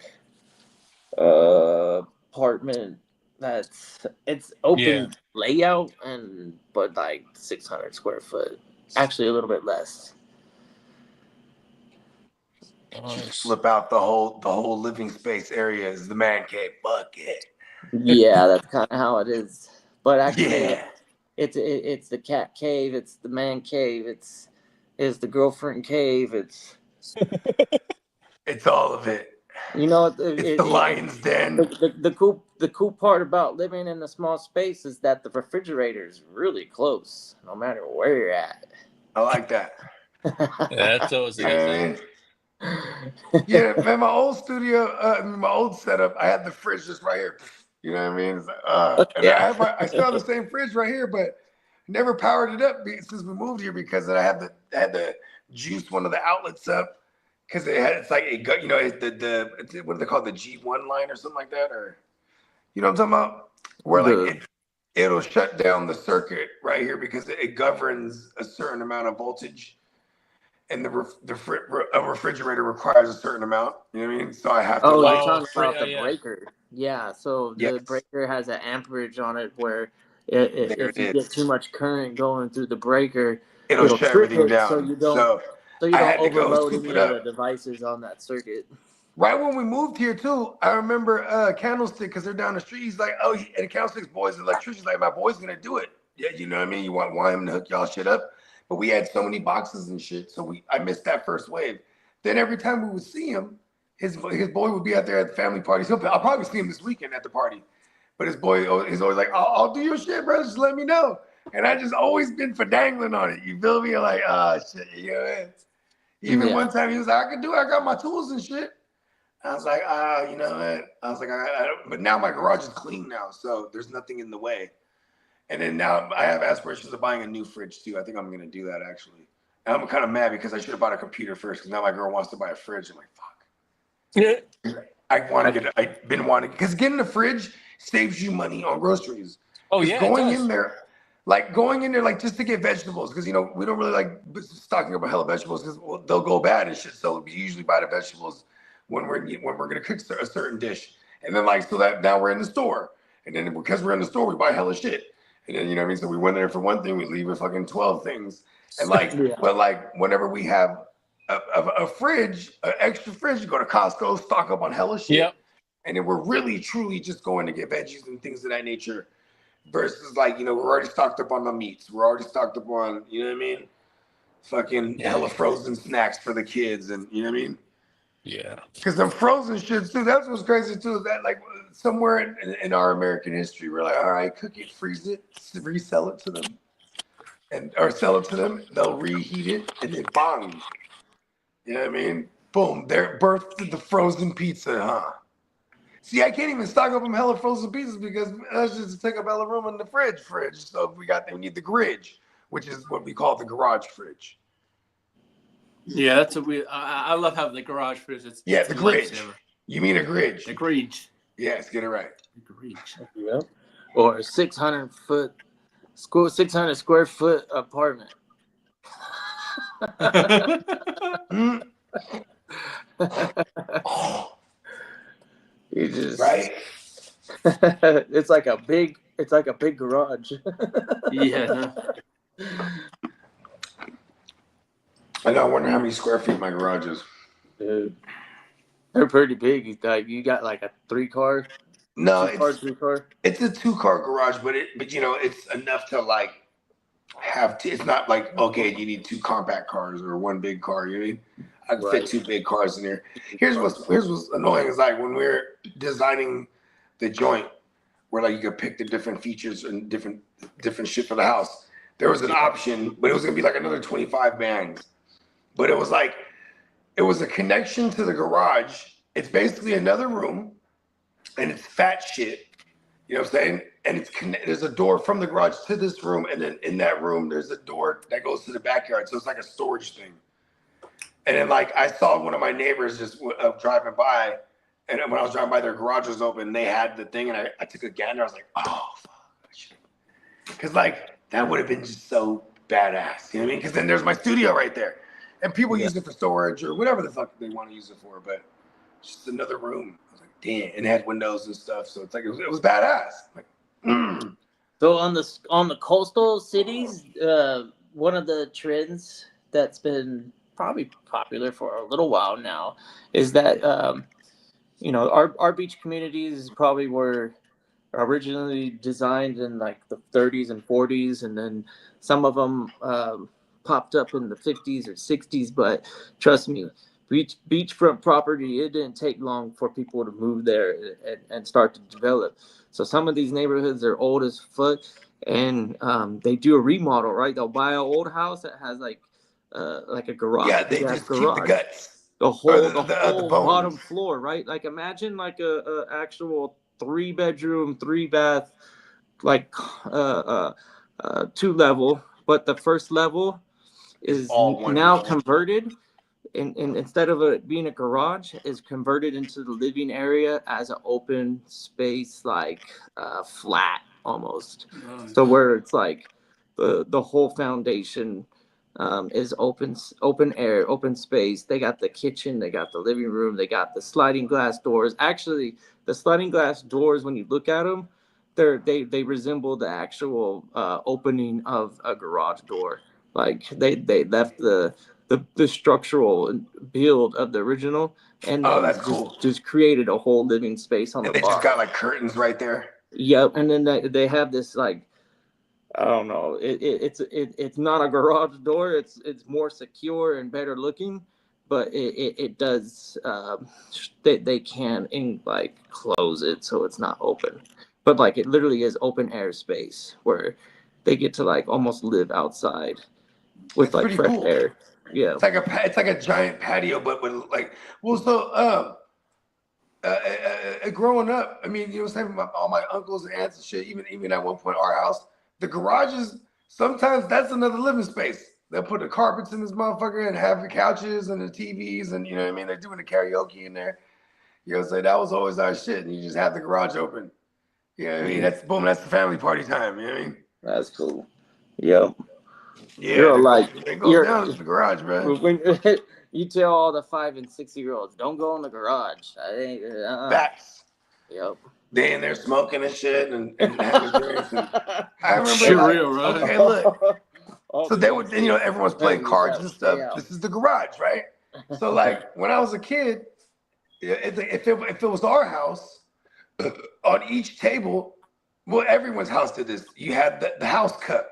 So the house cup, they put, you know what I mean? When they're playing poker, they'll put like all the small blinds in the house cup. Boom, that's for the house. You know what I mean? And then as a kid, they would give me the house cup all the time. So I remember I'm walking in there, I'm barefoot. This is my house.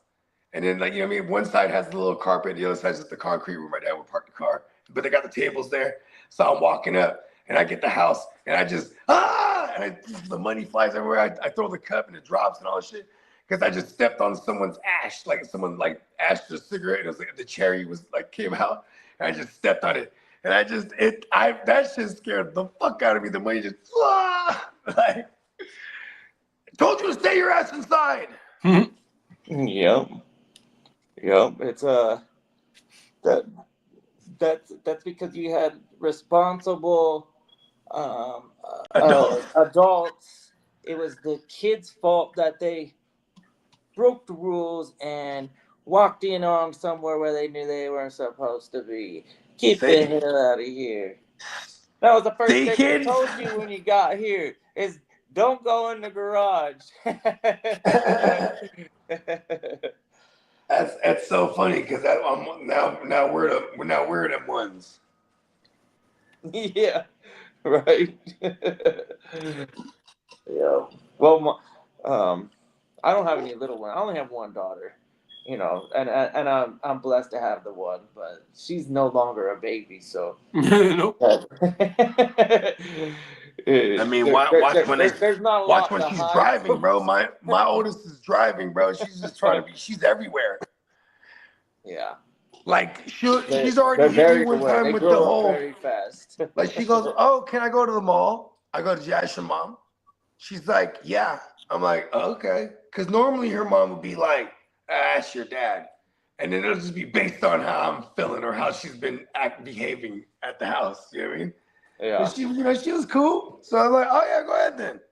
And then like my girl calls me, "Why is this shit at the Arden Mall?" I'm like, at the Arden Mall, at the Roseville Mall. I was like, "She in the Roseville Mall? That's like an hour away." You know? I'm like, "This point." Then I call her. You said you're going to the mall, because there's one that's like 15 minutes away. She's like, "Oh, well, mom doesn't want me going to the Arden Mall. It's hella ghetto, right?" I'm like, "This fool found any excuse." Well, because like at the Arden Mall, there's like routinely shootings there and shit. Like, you know what I mean? Sacramento. And I might be like exaggerating, but it was funny because when we first moved out here, you know what I mean? And then she had her first like group of friends. Like, well, it's the same group that she still hangs with now. And they all went to the mall. But, back then they weren't driving, so we got to drop them off and shit. Yeah. And then like, but, it's like a couple weeks later, and my girl's like, "Oh my God, there was 2 kids shot at the Arden Mall. She's never going to that mall again." I'm like, "Okay." Yeah. Because she's going to go and start some shit, huh? Like, you know what I mean? Like, I get it. But also, I think I've raised my child well enough that like she's not going to get into some shit. Now, the friends she kicks it with, that's the other thing. That's the other variable, the ones, you know what I mean? Where you got to be like, okay, and now that's where you got to base her judge of character, right? And I'm like, all right, I think she has a fairly good judge of character. And then like her friends that, that she's been tight with this past couple years over here, they always sleep over and shit. Because I'd rather, like, it's funny, I would never let her sleep over somebody else's house though. And like, hey, other people, their parents, they should feel great because their kids is gonna be safe at my crib. You know what I mean? I'm gonna protect them like they're my own. You know what I mean? Plus, I wouldn't allow anybody doing no dumb shit at my crib. You know what I mean? Imagine if the motherfuckers, you know what I mean? My girl's at somebody else's crib, and then now our friends there just drinking or something, or hey, pop this pill, like, you know what I mean? I'm not one of those oblivious parents that can just not know what's going on. You know what I mean? Yeah, I know I was never interested in it, and the reason why I always attributed it to being around a lot of drug addicts, users that were like kind of losers, and seeing the effects that some of the hard addiction can do. And I was always afraid and never interested in doing anything that I wasn't comfortable with. So I kept it to a minimum. I didn't experiment very much outside of like, just typical shit. And on the opposite, first kids do better than me. When I was a youngster, we had a saying called, I had a saying, throw it in the tank. You feel me? Yeah, throw that thing in the tank. Let's go test drive it. Well, that would have been the case if I let those individuals influence me. So if I was actually like paying attention and I was the bad influence. and then as a kid, if you buy into the adult figure or the kid's gonna they feed off of anything and everything. Look at how fast trends come and go. So yeah, it's all because of the kids. Anyways, here's another thing too, is like at least I see. Okay, here's what I worry about with drugs and kids and drugs these days, is because they're on pharmaceuticals, right? So then like these kids are clever enough, even if they aren't in medical need of certain pharmaceuticals, they're gonna find a way to get it. They're gonna find a way to get prescriptions. You know what I mean? So we've seen kids on Xanax and fucking kids on just everything. Anything that you can get your hands, you can get a script for. They're gonna find their way. They're gonna go online and figure out how to answer that questionnaire correctly to be like boom, and then now all of a sudden, so you can get your hands on XYZ. You know what I mean? Or even just like the crazy. It's just bad. The opioid problem all across the nation. It's there's and what's sad is that even the party drugs are even like the whippets are back in full effect. Like my lady works at a high-end rehab facility, and she said they've in the last year have had an influx of people who are all fucked up off of whippets, bro. And when I say fucked up, I'm talking about like neurologically fucked up, like their arm don't work or their leg don't work. That's off crazy. Of the whippets, bro. Wow. Look it up, bro. It's super bad right now. And like, it's crazy because when it's first time, like, dang, because see what people, it's not just, first of all, they sell them as such now. Before you'd have to go and buy a tank or get a whipped cream thing or whatever the fuck, or buy the little NOS content, the CO2 cartridges or the NOS cartridges, whatever the fuck. You see, now you could just go get a canister and it comes with a handle and a nozzle for balloons or for your mouthpiece. Like, let me not forget to wish Song a happy birthday. Yeah, because I called him this morning. You can literally make whipped cream hella easy if you have the ingredients. All you need is that device that you're talking about, and then instead of putting the ingredients in, you just shoot the freaking gas. Oh my goodness. Yeah. Yeah. Just, whoop. But I feel like you would have to do so much to get fucked up. Like, this guy's got to be like. It only lasts for 10 they're seconds. tweaking So on yes, that. you're doing, and then a lot of people, this is the enhancement now. So it's like, I'm off of XYZ, then I hit the whippets. You know what I mean? Yeah. And then the whippets takes it to another level for like 10 seconds, and then you're like, oh, and then you do another one, or like, they're just filling balloons, like, because and then once the rappers start getting on it, the kids is on hell on it, and it's crazy. Like, it's called, there's a brand called Galaxy Gas. I think they're like in a big ass lawsuit or something like that right now. But like they just make because you're able to sell these, you find the loophole. It's not against the law to sell those. So it's like, but they're selling them at all the smoke shops across the nation. You know what I mean? Yeah, Bogey, you, JD, and Slim were killing it yesterday afternoon. Oh man, appreciate it, man. Shout out to our man Slim. You know what I mean? That's our brother out of Brooklyn. You know what I mean? JD and him, they've been knowing each other because of the online games for over 10 years. It was funny yesterday. I was like, Boogie and Bogey. That's funny. Because a lot of the time it's Boogie Vision. Boogie Vision, yeah. Yeah, well, because he's from the boogie. You know what I mean? Well, he's from Brooklyn, but I would imagine because you have the boogie down Bronx and you have just boogies in New York term. So that's where I kind I of was took from just, that. But I it was, is funny because like he, I he'd be was like, just "Welcome thinking, to I was like, boogie." man, they could parody it some way, like Yeah, boogie boogie. Boogie and Bogey. Yeah, and it's funny because he'll be like, "What's up, y'all?" He got the real slick Brooklyn accent. Yeah, you know he's what I mean? got that accent. He'd be like, "What's up, y'all? Welcome to Boogie Vision. From a fan's perspective, what's up, Boogie?" And then it would just it would blend together, and I'd be like, "Oh shit!" That's right, it's Boogie Vision, Yep. and I'm Bogey. Yeah, that's fun. Yeah. But yeah, he's an awesome dude. I remember, we've been talking about doing OJ and a blunt for breakfast for years. JD pitched this to me for years, and then once we got it going, he was like, well, once we were about to get it going, he's like, yeah, it's gonna be me, you, and my guy Slim. I go, word. And I met him, he immediately clicked. I was like, oh yeah, he's the guy. Yeah, he's definitely cool people. I think I've been on the show once, maybe twice, and when I did, he was on it. So, cool dude. Always enjoy watching his takes on some of the wild shit going on in America. He's got a good head on his shoulder, a very mature understanding that's a on smart brother. a lot of the big issues and small ones. He's got a mature outlook on all of it. Yes, I love it because I am the immature outlook on my takes, and then there's JD.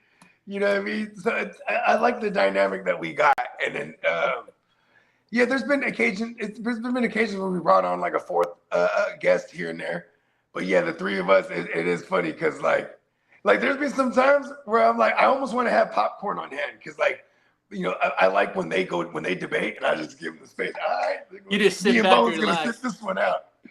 You know what I mean? I just start popping the popcorn. You know what I mean? Yeah. There's a reoccurring one. It's independent artists versus commercial artists. So basically, being independent or having a major deal, and the pros and cons. And I'm from the Bay, where we are one of the meccas of independent music, and getting major distribution was the key when you're a Bay artist. Fuck it, I don't want your record deal because you're gonna take a lot of my money.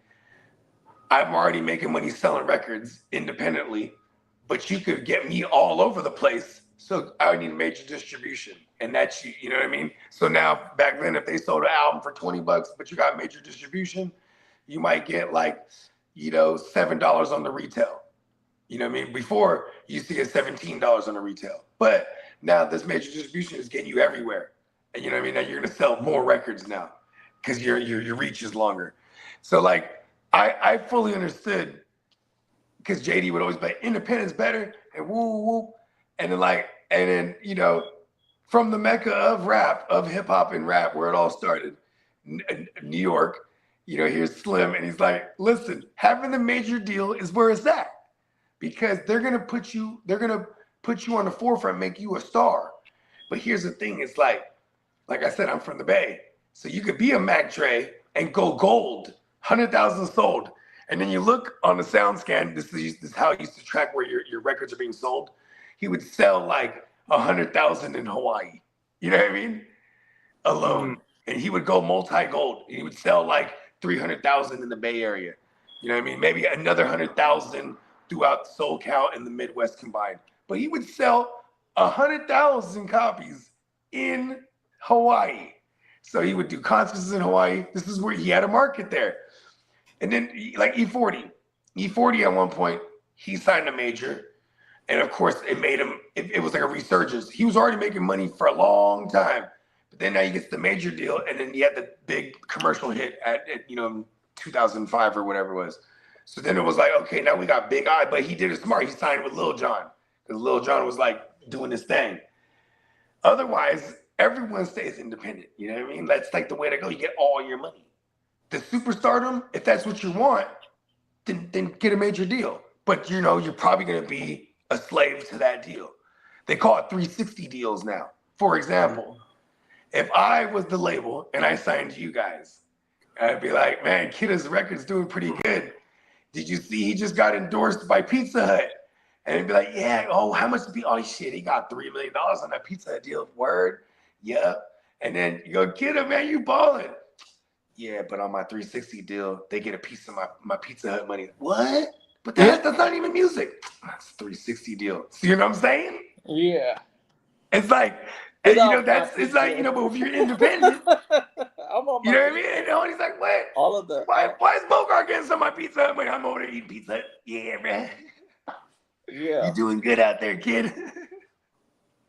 Hey, you know how like debates are the thing on YouTube right now? There's a lot of debates.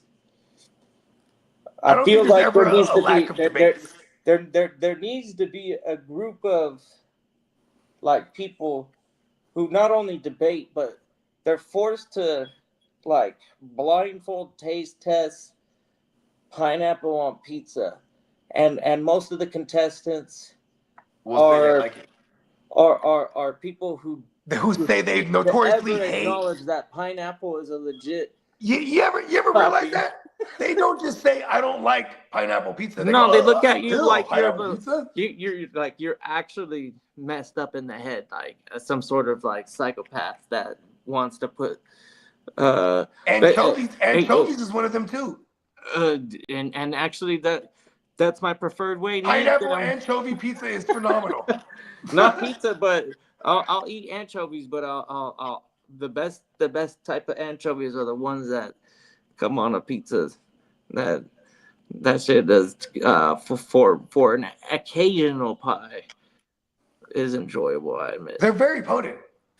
Yeah, I think I don't mind salty foods, so it doesn't bug me. And if you get past the pasty and then realizing that you're eating bones and stuff too, you're like, you know, it is what it is. You just gotta chew thoroughly. I'm I'm not mad at balance anchovies. it I'm out. Filipino. We eat all kind of crazy shit. So you know what I mean? Oh, Anchovies man. on pizza wasn't like crazy to me. Balut. I'll eat a fucking balut. I'll eat a balut, which is apparently the one thing that Kidda will not eat. I definitely will not eat that. You will not eat the balut. I went to a Vietnamese they basically did that to festival, me. and they had My girl balut, was like and there this. was some people just with their little forks tapping into the egg. They're just holding it and then, you know, chewing on. It looked like chicken, you know, like straight up chicken. It meat tastes just sometimes. like chicken and eggs. And then it's just like, yeah, and You then eat the beak and everything. occasionally you'll see some like feathers and stuff too, or like the development on some of these is getting pretty late, and I'm like, oh, that'd be so gross to eat one, and it's like crunching on like a head, you know, like eating it like if it was like a jawbreaker or It's crunchy. No, but see, the bones are like soft. It's like, yeah, like, oh, gross. What is this? Oh wait, look at this. Hey, look. This is disgusting. My entire life would not eat the balut. Then and my girl, she was totally against that shit too. And then like we would go out. We called the crew the Usuals because it was like this 2-year period of 2008 and 9 where like I did a bunch of shows and it would be like my girl and all her girls and then all their it was just all couples. But there was like always like 12. What's up, like Clock? 12. Clock's in the building. Say, What up, what's Clock? Yeah. It would always be like 12 of us in this motherfucker, right?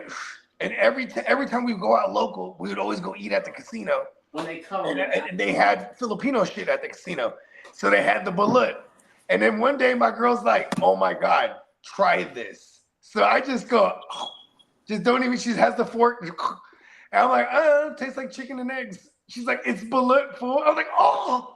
And she's like, it's good, right? I'm like, yeah, it's not bad. But just the thought of it. Yeah, knowing So your I whole figured, life okay, what just this is close your and eyes. staying away from it as best as you can. I've never ate You're balut like, unless I was definitely ain't got to faded. get anywhere near a balut.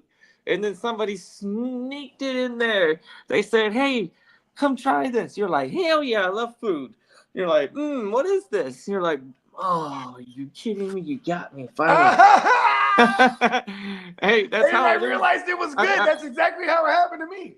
Well, ladies and gentlemen, we have entered the month of first football game. Yes, we have. All right. Yeah, you know. So when you say the first football game, you're talking about the Hall of Fame game? That's not I a know, Yeah, it's right? July Hall of Fame 31st. That's a practice that everyone watches. I 100% agree, but it does take primetime television space. And it does say football's back. I promise you we'll be streaming it and we'll be excited, and then when we see it, we'll be like, yeah, that's right. Yeah. It sucks. Or But it's all a part of it. It's all a part of it. It's all checkpoints. Once we get the Hall of Fame game, we're getting the goddamn preseason, which is actually interesting these days because, when in today's NFL, especially as of the last couple of years or life after COVID, third and fourth rounders have found their way to relevancy on the regular. So, for example, a fourth round running back in this past couple of years, it's like the new third round running backs. Remember before, he's a third round draft capital. Okay, he has a chance. If he's a fourth round, you're like, he's dead. You know what I mean? But we've seen it. We've even seen a Pacheco be a seventh rounder and get a job. Called it. But anyways, if there's a path to a gig, the draft capital doesn't necessarily mean something when it comes to running backs these days. So I like that with Ted. And you see that in the preseason. Like, that back, he's actually good. And you see him plowing through 2s and 3s, and you're like, all right, they're going to get – and that was Pacheco that year. I had already called Pacheco having a path. Then I watched him just plow his path through preseason. You know what I mean? Yeah, it takes there's different situations that these rookies have to go through to earn that position, but most of them, they're playing special teams and learning how to be a professional running back. I want to say, it's gotta be mandatory to go out there on the practice field and be just as good as the RB1. Otherwise, you're just gonna sit there and collect dust and be there for emergencies when they get hurt. And then that's when you got to shine, really. It's like, okay, you know who's interesting? That kid, Kal-El Mullins from the Tennessee Titans, right? Because he's the biggest back they got. And, fuck his draft capital. But the reason why I'm pointing him out is because you got bone-on-bone Spears and then also Pollard. And they're kind of the same guy, if you think about it. It's just like Spears is like younger Pollard, right? But Pollard, he could pass pro. And he's got a nose for the end zone. So I'm wondering how that splits are going to be. But the moment one of them gets hurt, this other guy comes into play. And imagine in the world where they both get hurt, like last year where they were both banged up. You know what I mean? Because they both have a history of being not the most healthiest guys either. So, he's one of those ones to watch. It's definitely going to take an injury, but it'll be like cheap wannabe poor man's homeless man's version of Derrick Henry back in Tennessee, because he's like a 6'2", 230 back. Who's the quarterback in Tennessee? Cam Ward. Oh yeah, they got Cam Ward. Yes, they're gonna lean on the run significantly in year one. He's a rookie. This is what they're gonna do. What if he looks as bad as Bryce Young? Hopefully he doesn't. I don't think he's going to be as. Hopefully not. Yeah, maybe his situation is a little bit better because Carolina was pretty bad when Bryce was. Would you say Cam Ward in college was kind of like he's kind of like a backyard kind of guy, extend a play, scramble, right? Well, he definitely had that mobile quarterback. If I'm not mistaken, he could throw on the run. That was part of his repertoire. He played somewhere before Miami, right? And then in those systems, I think they were pretty different from each other. I would say, and especially through maturity and repetitions, you're gonna get in college. The more you play, the better you get. I think that goes for everybody in college. Some seasons, teams will prevent you from being statistically your best, but I think as a player, you're gonna get better as long as you're not getting injured. You're still young and learning. Because look at this. They brought in Tyler Lockett. because Tyler Lockett was great with Russ when Russ be breaking the pocket and you know what I mean, and Tyler Lockett will get open for him. You know, I feel like that's why they added someone like that. You know what I mean? Then they added all his receivers or a few of his receivers that he played with in college, just to get some familiarity. And then, like, low key, Calvin Ridley, if this team is bad again like that too, they're gonna throw a lot. You know what I mean? And Calvin Ridley had some games there last year, so he could be low key one of them cheap, like, you know, WR4s on your team. That's actually like a decent ass flex. You know what I mean? Yeah. That would probably be even a nice outlook if you were able to get that type of production, knowing where you would draft him. That would be acceptable. He would be fantasy relevant in situations. At least makes it Shit, feel even better. Chig. As much as you automatically lean on the run when you have a rookie QB, the rookie QBs always utilize the tight end as a safety valve. So maybe even Chig here could be another one of those greasy values. Because I don't see their defense like super turning around. Like it just is what it is. I can maybe if I knew more about the coordinator and the history, but I do know their offensive line should be good because you got Bill Callahan there. Bill Callahan is the best. Like Gardner Minshew. Cam Ward. Exactly. See, now I love Cam Ward. Don't make me love Cam Ward. Why you have to say he's like the Ginsu, man? Yeah, man, because he had that there were some times where he was fantasy relevant and Come on, the Ginsu was slicing and dicing. Yeah, if you give him 45 passing attempts. I mean, you know me. He'll find a way to make a big play or two. Look, before the Ginsu, it was like, you know, I loved on guys like Carson Palmer or like, you know, Jared Goff or because these guys, I'm not Jared Goff, Matthew Stafford. I mean, because back for years, these guys no one would, even Phillip Rivers. I would just wait on QB and have all and then like, you know, the Ginsu. I remember he was just always a greasy late, and then I was like, okay, you know, these are all until I found the Jameis, right? And I was like, oh, Jameis is one of those guys, you know what I mean? Now I always try to find the next Jameis or the next Ginsu or, you know what I mean?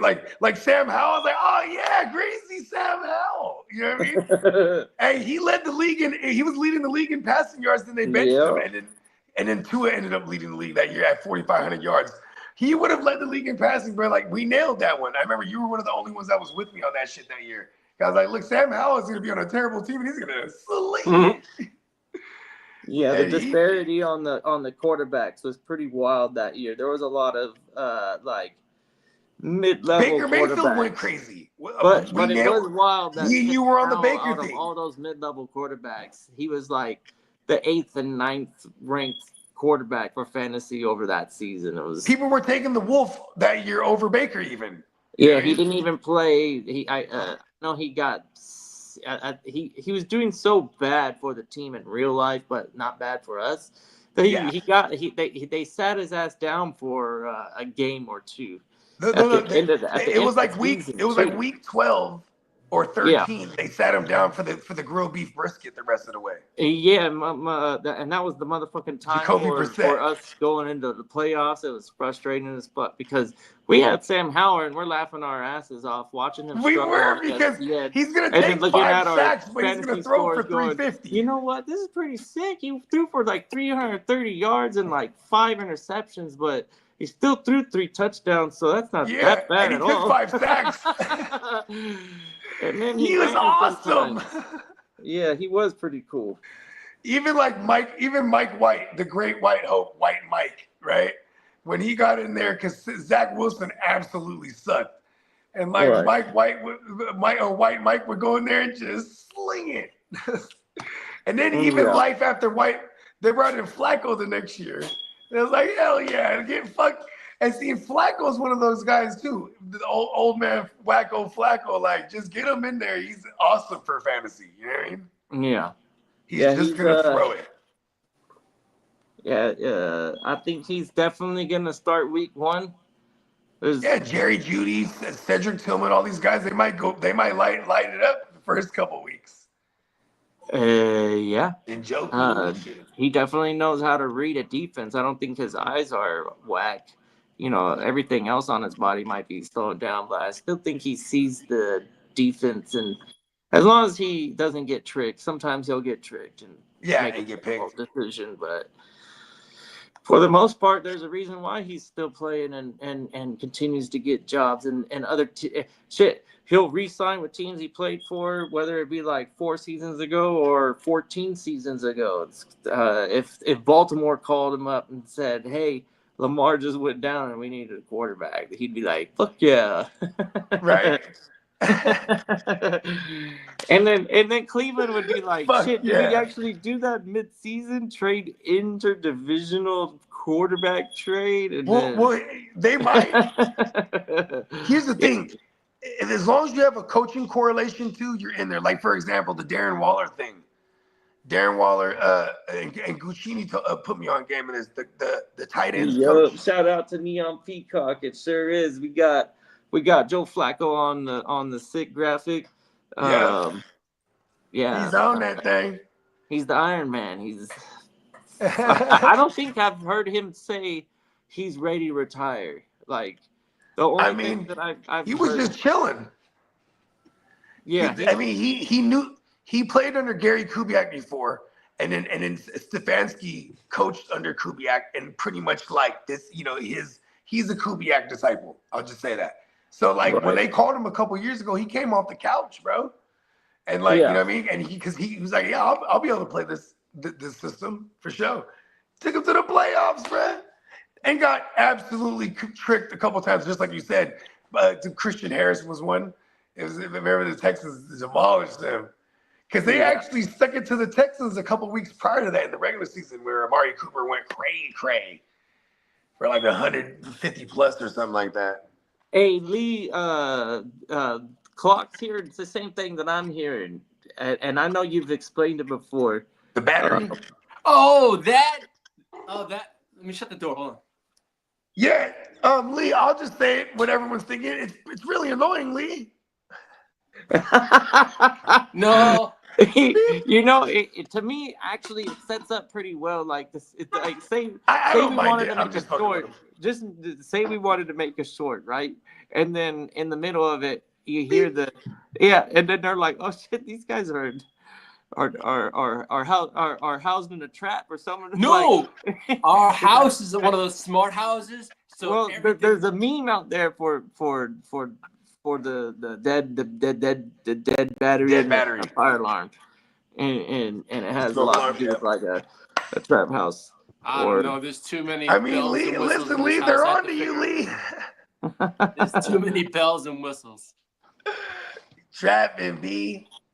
No, He says it's a smart house, but all the freaking the circuits just blew out. How long is it? I mean, it's probably the same circuits from the original build, right? No, it's upstairs. I think it's the smoke. But wasn't it downstairs, like in the garage and all that shit? No, the Remember, downstairs like, one's fine. I already have changed out, right? It's the one upstairs, but I haven't. Oh no! I was talking about the circuits. So you're talking about the batteries. Yeah, yeah. And I'm not stepping on. And Lee, don't ever get on the ladder again, though. Exactly. That's why I'm not getting. This motherfucker. Oh, that makes total sense now. Yeah. It makes total sense. Nobody's giving a fuck to go up there, and after a little while, it gets drowned I'm too close to a 3-day adventure. Yeah. And how many of us be like, maybe it's gonna die soon. I'll just leave it alone. It'll just die all the way, and that shit'll beep for like 2 years. Like, what the fuck? Nope. Yeah. I'm looking at mine right now, and it's a converted like bank that had like office style. So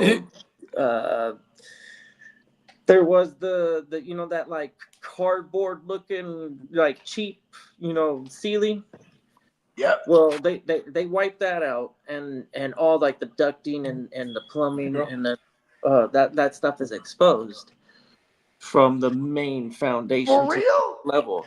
Yeah, so I have like 15-foot like floor to ceiling, and I absolutely would need like a serious ladder to get up there to change that battery. It would suck ass.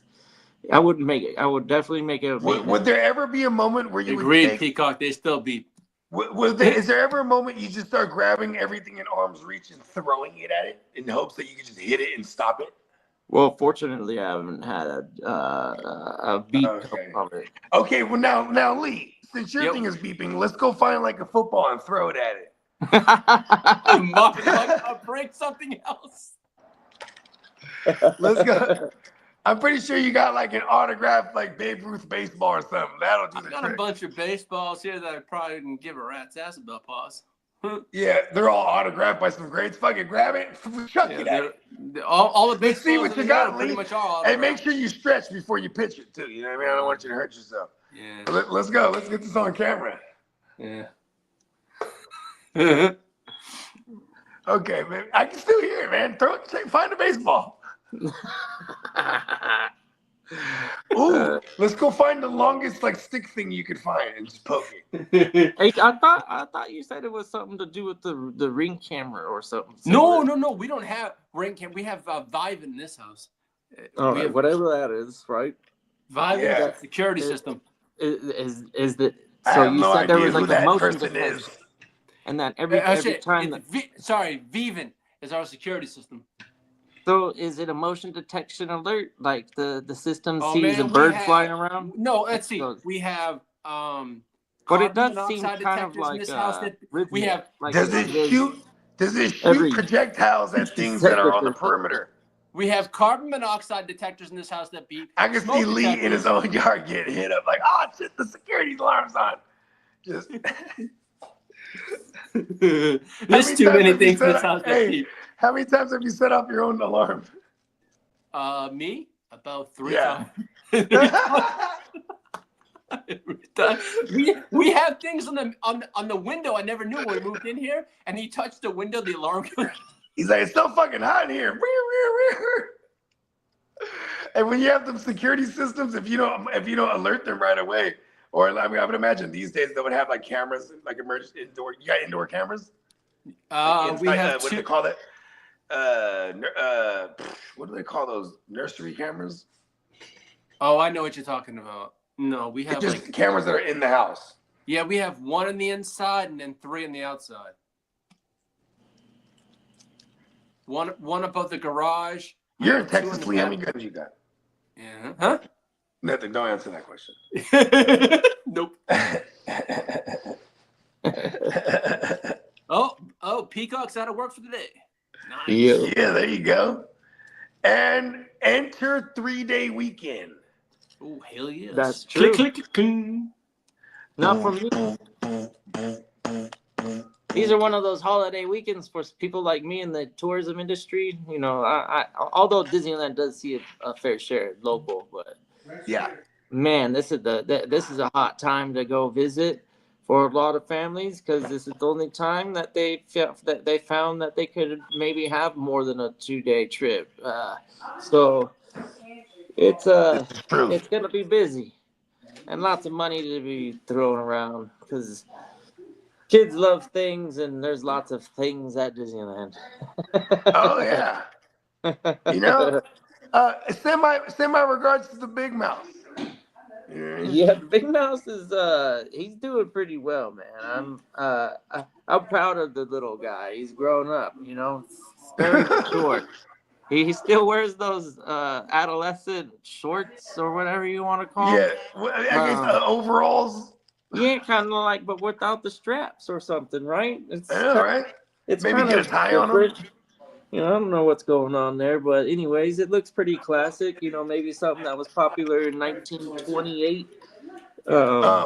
So my daughter, she just graduated, so she's going on to, or they call it elevated now, but she's going on to middle school. And the principal was like giving a speech.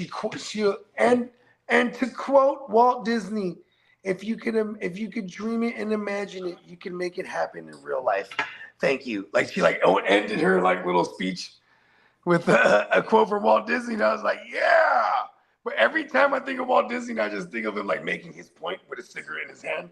Listen here, I want the Pirates of the Caribbean here and a thing. And somebody give me another cigarette. He's just like, I can imagine he just tosses a cigarette and there's immediately someone there that swoops it into one of those things. They just follow him. Yeah. Yeah, I gotta hand it to him.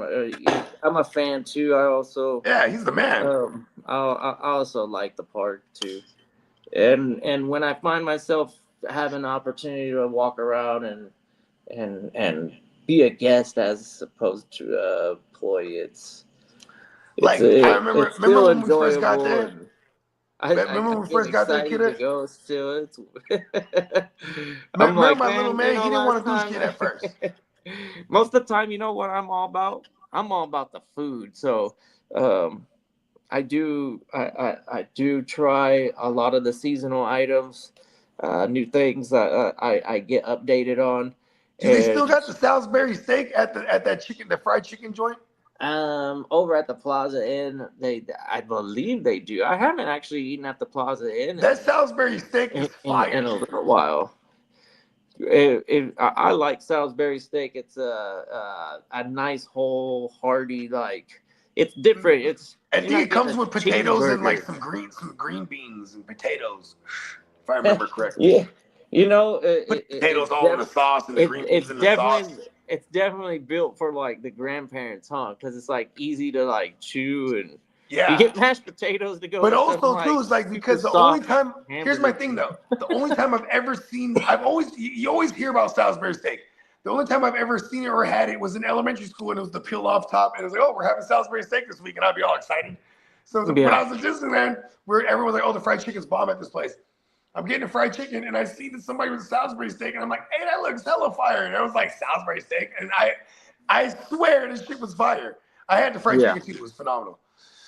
Yeah, fried chicken's pretty good there. I do Yeah. that. I do get that when I decide to go to the Plaza Inn. The thing about Plaza Inn, it's not often they'll do something different. But the cool thing about it, this is good. This is a good tip for anybody that is looking to go to Disneyland and not waste a bunch of time getting their food order. The Plaza Inn is a location. Yeah, where you it's can like kind of like a cafeteria-esque style. You walk in, boom, boom, boom, everything's ready to go. Yep. There's only there's less than a handful of places like that in the entire park. But when you do find a place like that, those are oftentimes and you got like the few items on the menu actually. But then that's what's cool because then you're decisive when you go in there. You're like, all right, well, that's why I was like, I was getting the fried chicken. I was like, no, I gotta get the Salisbury steak too. I went back in line after the chicken. Yeah. I was like, yo, this Salisbury steak. They're like, I was like, I can't not even like I was addicted to those fucking turkey legs, but then I was like, man, they really do get me sleepy, and it's all right. It became more novelty because I was like, after the first couple of years we went, I would always, I gotta have a turkey leg, and then like me and the kids would smack it out, and I'd eat majority of it, obviously, but like, and then it'd be like, you know what? I don't really want to spend what is it, like $30 now. It's $12. Not okay. I was super exaggerating, but yeah, maybe. I guess it's not so bad. So I think it's 12 or 14. You won't be paid more than 14 though, as of about a month ago. That's how much I paid for mine. Cool. Yeah, I think I haven't had one in years. I think that's gonna be my next. We gotta go again. Ooh. Oh man. See, I'll be right back. Hold on. I gotta throw some dino nuggets in for the kids. I want more dino nuggets. Yeah, next time for any Disney adults listening, I highly doubt there is, but typically I wouldn't avoid those restaurants because they don't change up their food very much or at all.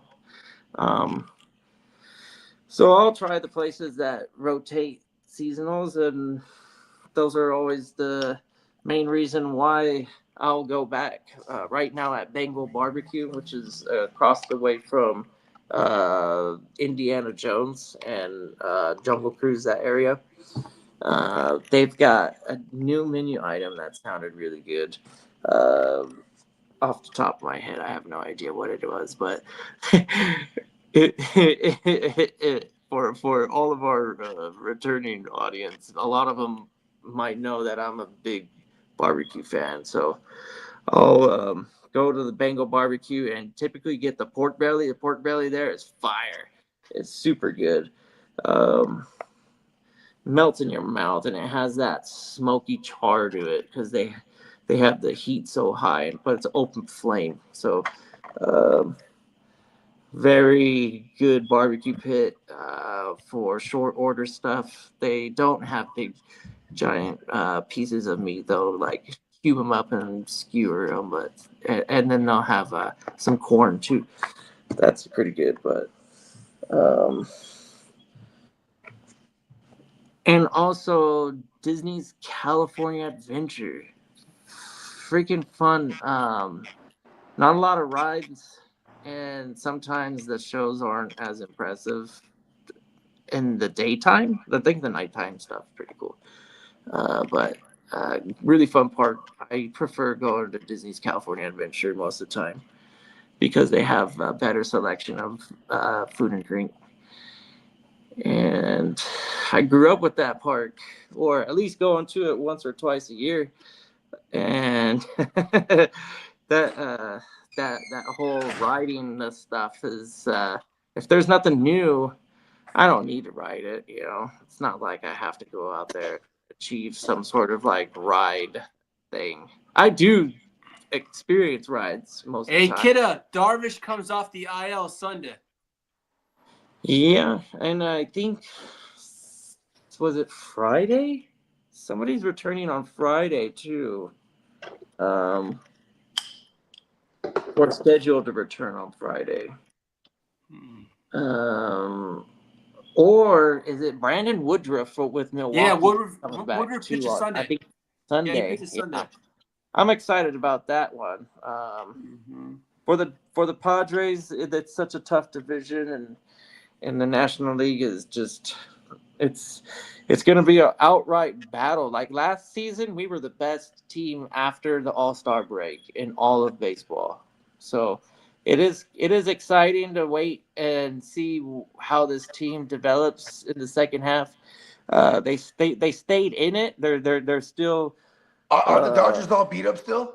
Dodgers? No, they came back and won. They had They're healthy now. inning. They won last night, and they I think they have a pretty solid lead, maybe like a full 2-3 games over the Giants. At least a 3-game lead. No. Yeah, Giants are in second, and then the Padres are right there, right behind you guys. And then there's the East. The East is pretty good too. Sucks. But it's a long season. Like this is literally just kind of like not technically, but the way it feels, the momentum going into these games after the All-Stars game and Home Run Derby, whatever. Those games, the feeling changes a little bit in the clubhouse as the players realize that, okay, if we're not in it, what do we need to do? Like, how do we get better? And let's try this. So maybe if they were a little bit apprehensive to make adjustments because they're that type of player, this is the time to do it because you didn't see live competition where it mattered a whole lot. And for the last 14 days or 10 days, whatever it is, that the MLB does for their All-Star break, they're working on the stuff that they need to develop and adjust to. Some slopes, they last months. A guy that's not slumping right now is Andy Pages. Fucking Pages last night. So, quick insight. I am a Padres fan. So when I talk about the Dodgers, I'm not often excited. So last night, Pages makes a boneheaded play in the first inning defensively. And I'm sitting there watching it, and the last time I seen something similar, he hit a bomb. And I'm like, okay, that's it. He's like freaking retribution. I have to go out there and hit a bomb tonight. And sure enough, he hit that bomb, and it was mother. That thing was probably 14, 15 rows up. It was way out of here. Nice. He's been a solid pickup for anybody that was brave enough to take him late in their draft.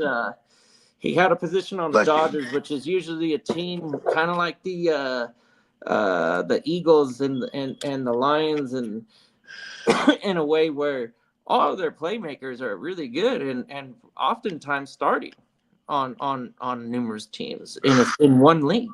So that is crazy, huh? Think about when you just talk about the Lions and the Eagles, and then we're also gonna get the Rams and the Niners, the Texans. Yeah, I like the Texans a lot. Minnesota. How do you? Minnesota. Okay, let's talk about Minnesota randomly. Let's just talk about them real quick. Well, they're if their line is ready for handling a rookie quarterback, then they have a shot. But a lot of lines they don't respond to the rookie quarterback because they're not getting the instructions they're not being told what to do. Or they're the continuity between the line and the quarterback with the rookie, if they're developed right out the gate, then that's awesome. Chuck Pagano, right? Chuck Pagano was the OC for Andrew Luck when he was a rookie, and they got into the playoffs and then lost to the Ravens, who went on to win the Super Bowl. But anyways, Andrew Luck, they said the first day of training camp, he's already making changes, making calls at the line and audibling and doing all shit, moving guys around. And the linemen are like, what the fuck is he talking about? Because and he's like, oh, come on, guys, keep up with me. You know what I mean? Mm-hmm. This dude was so ready. You know what I mean? I guess was it 5 years in college? Was it 5, 4? At least it was 4 for sure. But he was super NFL ready. Like, I miss Neckbeard. Yeah, he's those types of intellectually. He knew he was smart enough to quit football.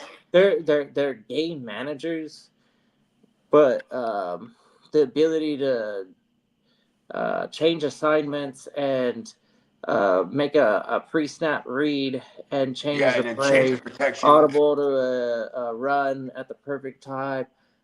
All these things they sometimes take time to develop, and it's occasional when we see somebody out the gate. And this is why. Guy, Dak was one of the last guys I remember specifically for me watching as a rookie in training camp. Because he got in there week 1. This guy looks like he's a solid veteran already. Yeah, he got in there week 1 too. Granted, it was an injury to Tony Romo, but it was a bad injury. He shatters his collarbone. Yeah. And then so it's on like Donkey Kong for the kid. And they had the best offensive line, one of the best offensive line in the game at the time. They had 5 first rounders on that line. This was the prime of that line too. And like any running back behind that line was gonna put up yards. And then in this case, they also drafted Zeke. And here comes this fourth round guy, and he showed mad flashes. And then in year 2, 2018, it was hard to replicate because now they're fully aware of the kid, right? Because think about this, year 1 as a rookie, Dak Prescott, they were the number 2 seed. They had a bye week. They lost in an overtime thriller in their own house to Aaron Rodgers and the Packers that year. I remember, you might remember this. It was like an overtime drive by Jared Cook, and he just caught like all these crazy passes on the sideline to get them in the field goal position to win in overtime. Oh man, yeah, it's remember Jared Cook? Yeah, he found himself a lot of jobs that he played in the NFL. Yeah, and he never was consistently good, but he had big spots. Like that one is one of them in the playoffs. He just goes crazy for this drive. But anyways, and then there's who were we talking about? We were talking about Dak. Yeah. Then look at this. Ironically, so now the second year, they know this kid, or at least they have film on him, And he's flashing like crazy as a passer now, because before that he was more like a little semi-game manager. You can lean on lean on Zeke. But he did have some big shootouts, like his rookie year on Thanksgiving, because obviously Cowboys. But he had a crazy shootout with Kirk Cousins. Kirk Cousins threw for like 500 yards. I remember I won my week that week. I was like, oh, I win already. You know what I mean? But and it was in a losing fashion. But yeah, Dak went crazy. He threw for like 300 and something. So we're like, he had that. He had that in him, and he had a couple games like that in his sophomore outing. But then they go, all right, Kellen Moore, who was actually the backup QB all those years, right? To Dak. They're like, okay, Kellen Moore, this guy's like, they saw something in him. All the times in film, when they're breaking down film or something, like they gave him a shot to be the OC. You know what I mean? So boom, now he's the OC, and they're letting him call the plays, because as an organization, Jerry Jones running the whole thing, he was like, no more play calling for you, Jason Garrett. You know what I mean? Because bro, Jason Garrett sucked. Yeah. And then, bro, Dak, It was horrible. Dak Hey, he almost- wasn't too bad. What was it, like 2 years ago or something? He Talking about Jason Garrett? yeah. He was with the Giants. Right, and This was right before they brought in Brian Daboll, or I think Daboll might have had him as the OC initially, something like that. But yeah, they got rid of him after a season, so you know what I mean. That says a lot. Jason Garrett was just on the sideline just clapping. You know what I mean? That was his. You know what I mean? But anyways, they go from Jason. Oh yeah, so now they got Kellen Moore calling the plays, and he's a QB calling plays for a QB. So it's like they were throwing that thing, and Dak almost threw for 5,000 that year. You know what I mean?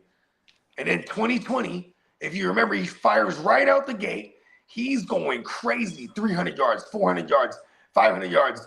He's just going crazy. Then he plays the game against the Giants, and they fuck his fucking ankle up.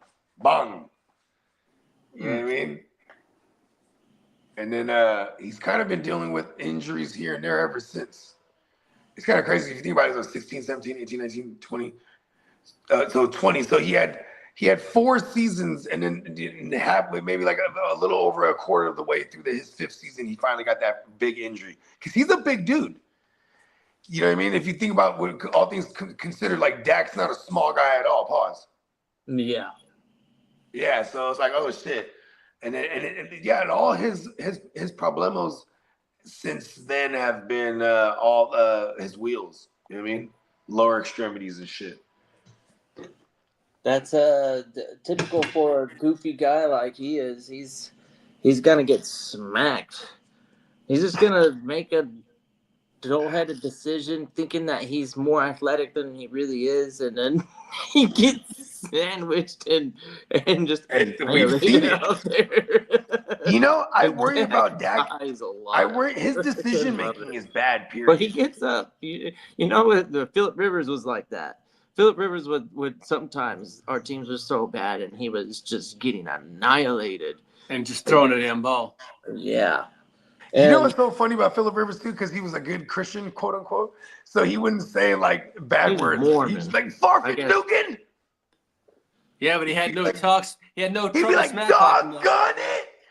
Yeah, definitely a PG version of his stuff. But another thing was he was good at it. So like the smack talk, it meant something. It did. It wasn't gibberish. You ain't lying, bro. Remember in 2020 when there's no audience, and now Phillip Rivers is with the Colts, and it's like week 1 or 2. It was early on the season. They're hosting the Bears, so they're indoors, and it's super quiet.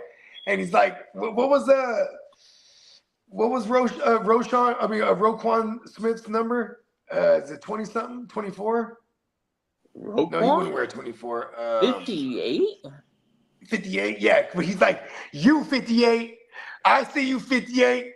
You Farfin Dugan, then you're gonna do something." Well, what? And he starts switching fools around, and he's like telling everyone 58, 58. Then he boom makes a play, right? You know what I mean? First down.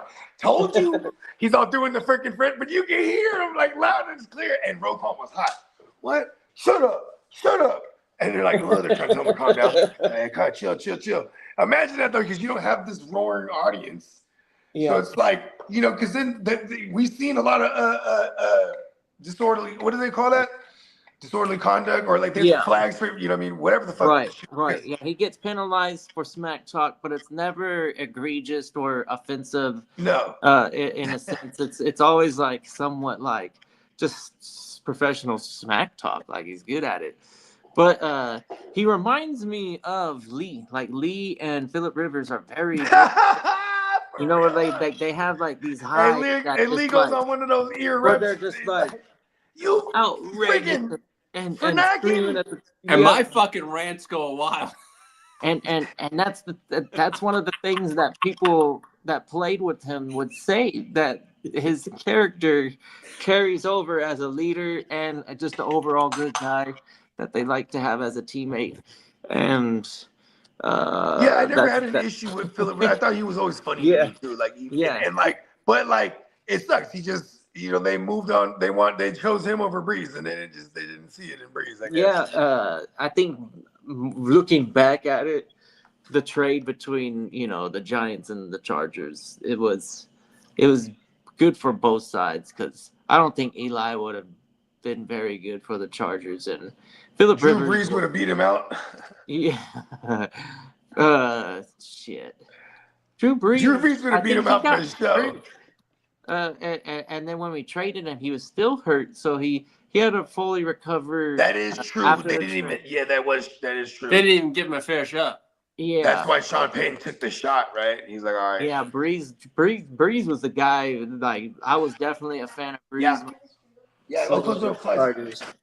I can't say that I didn't enjoy having Rivers as the quarterback. That was always interesting, and for fantasy, he was back in quarterback 1, high in QB2.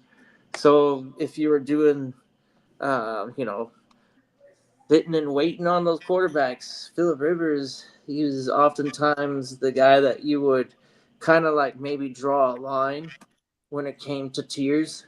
So like when it came to Roethlisberger, Rivers, those guys would go off the board and it fell off a bit. And as long as you had one of those guys, you were probably doing okay. But no, we didn't care about the running upside of your quarterback in fantasy, even in the 4-point passing leagues. I primarily play in the 6-point passing league, so that makes a pocket passer quarterback a little bit more interesting and creates less of a diversity in the quarterback waiver wire pool. There's benefits to both, I'm sure, but I prefer 6-point touchdowns. But maybe that's because I'm old school a little bit, in a sense of thinking that pocket passers are the primary targets, even though I'm not ignorant. I know Josh Allen is the guy that most leagues will target as the first quarterback off the board. So Superflex, probably the first overall, and then there are situations where obviously like it won't be Josh Allen, but for the most part, I think leagues will value him as the QB1 overall. Exactly. Come redraft and setting up our rosters for week 1, he's probably gonna be viewed as the front runner for MVP too. To repeat it, yeah. Who knows? We'll see. I don't think Barkley does the 2,000 yards. I think he does about 1,500 plus. Yeah, it's hard for a running back to be that involved. I don't see Barkley going 2K. Unless he goes crazy. Yeah. Well, if it ain't broke, don't Don't fix fix it. it. Exactly. I think it's fair for them to go into week one with a game plan very similar to how they ended the year. If you can't stop it, there's no reason to not think that some of that stuff won't carry you into the W at the end of the game this year. Ravens. I like the Ravens. I think fantasy wise, we're looking at a few pieces that we're questioning their volume in the system, but overall, the playmakers that they have available, they're not the worst. I like the situation that they are in at receiver and tight end. To be honest, it's not the worst. I know Bateman was a bust. Really, he's supposed to be impact player his rookie season, first round pick, but not really showcasing anything worthy of showing anything more than average. Last year was a step up. That was a nice step up, and see if he makes the next step, and he might be worth the WR3 spot on your roster. Bateman at times was definitely putting up WR2 numbers for the week. And then you got the tight ends. Well, I'm curious to see where Andrews' role is on the offense, if he still does make the 53 man and play for the Ravens this year. Yeah, because you know what's crazy? It's like it's so they go, all right, we're planning on extending Isaiah Likely. This is not rumors. This is like news, No, they already right? did it. Yeah. Yeah. Oh, they did it. Okay. Then 3 years. Then here comes before that's all the rumors. So now, like you said, man, they might even actually cut him if they can't move him, and that's crazy. Because then I like that idea though, because then he gets to choose where he's gonna go, right? And like I immediately put him with the Chargers after that, just to reunite with Greg Roman, the guy who believed in him. They drafted him over there with the Ravens. Like, you know, it just makes total sense. Yeah. Do we have any? I mean, like the overall scheme of a lot of offenses. If Well, think about this: Walt Disney. if you're adding him and he's gonna be the best tight end in your roster, then you've got problems. But I think he's nice to add as depth, and He's a depth piece, and allow him exactly. to slowly develop a role. But to add him and expect him to know the system for the tight end, and I know that I guess it's just like, okay, go run a quick out or a hitch and stuff like that. I'm sure because he is notoriously not a good blocking. How excited are we for Isaiah Likely? I think he's the same. He's kind of has the same. But he blocks profile, too, right? though. Where he's not the strongest blocker, but He's not the strongest blocker, but he can block. Versus Mark Andrews, they don't allow him to block like that. Right, he's competent enough. So, but they do like to manipulate the tight end route tree with Likely. They get him open somehow, and it could be the talent, it could be the system. Because we've seen the tight end over there for a long time do some shit, and then Todd Muntz, I think is his name. Yeah. Be year 3 with Todd Muntz, and Lamar's only excelled each year. So I like it. I think this is the first time in his career outside of being with Greg Roman for 3 years straight. So now this is, you know, third year with Greg Roman, or without Greg Roman. But he has the same coordinator. So I like. Matter of fact, I heard Todd Muntz turned down some interviews even. Well, actually. Yeah, because he wants to stay in Baltimore. Well, the head coach actually, now that I think about it, that could be usually the OC saving face when he goes, "Oh, I decline all interviews," because also at the same time it's still up to John Harbaugh. He could block that because apparently there's a book by Adam Silver. Shout out to Adam Silver.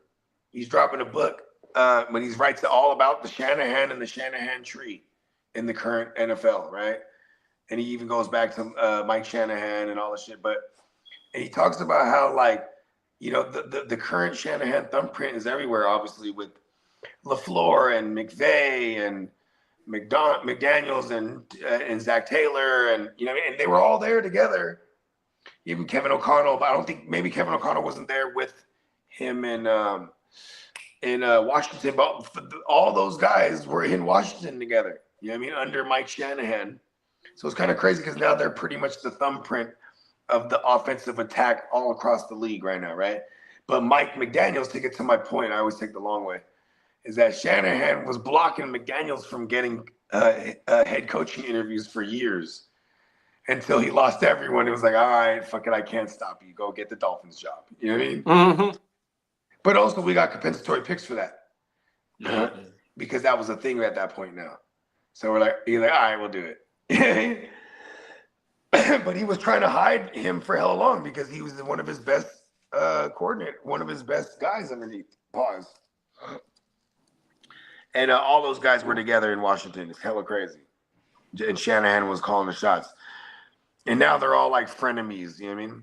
Like a lot of them were in each other's weddings, but Sean McVay was always the weasel one out of the group because he managed to, and I don't know if y'all remember this, but remember RG3 was a fucking big headache for that organization because he tears his ACL in the playoffs, having a rookie sensation year, rookie of the year, all that shit. But then he tears the ACL and he doesn't tell the team in the game. They lose the Seahawks, the rest of history. They come back the next year and he's like, I'm in the category of Tom Brady, Peyton Manning.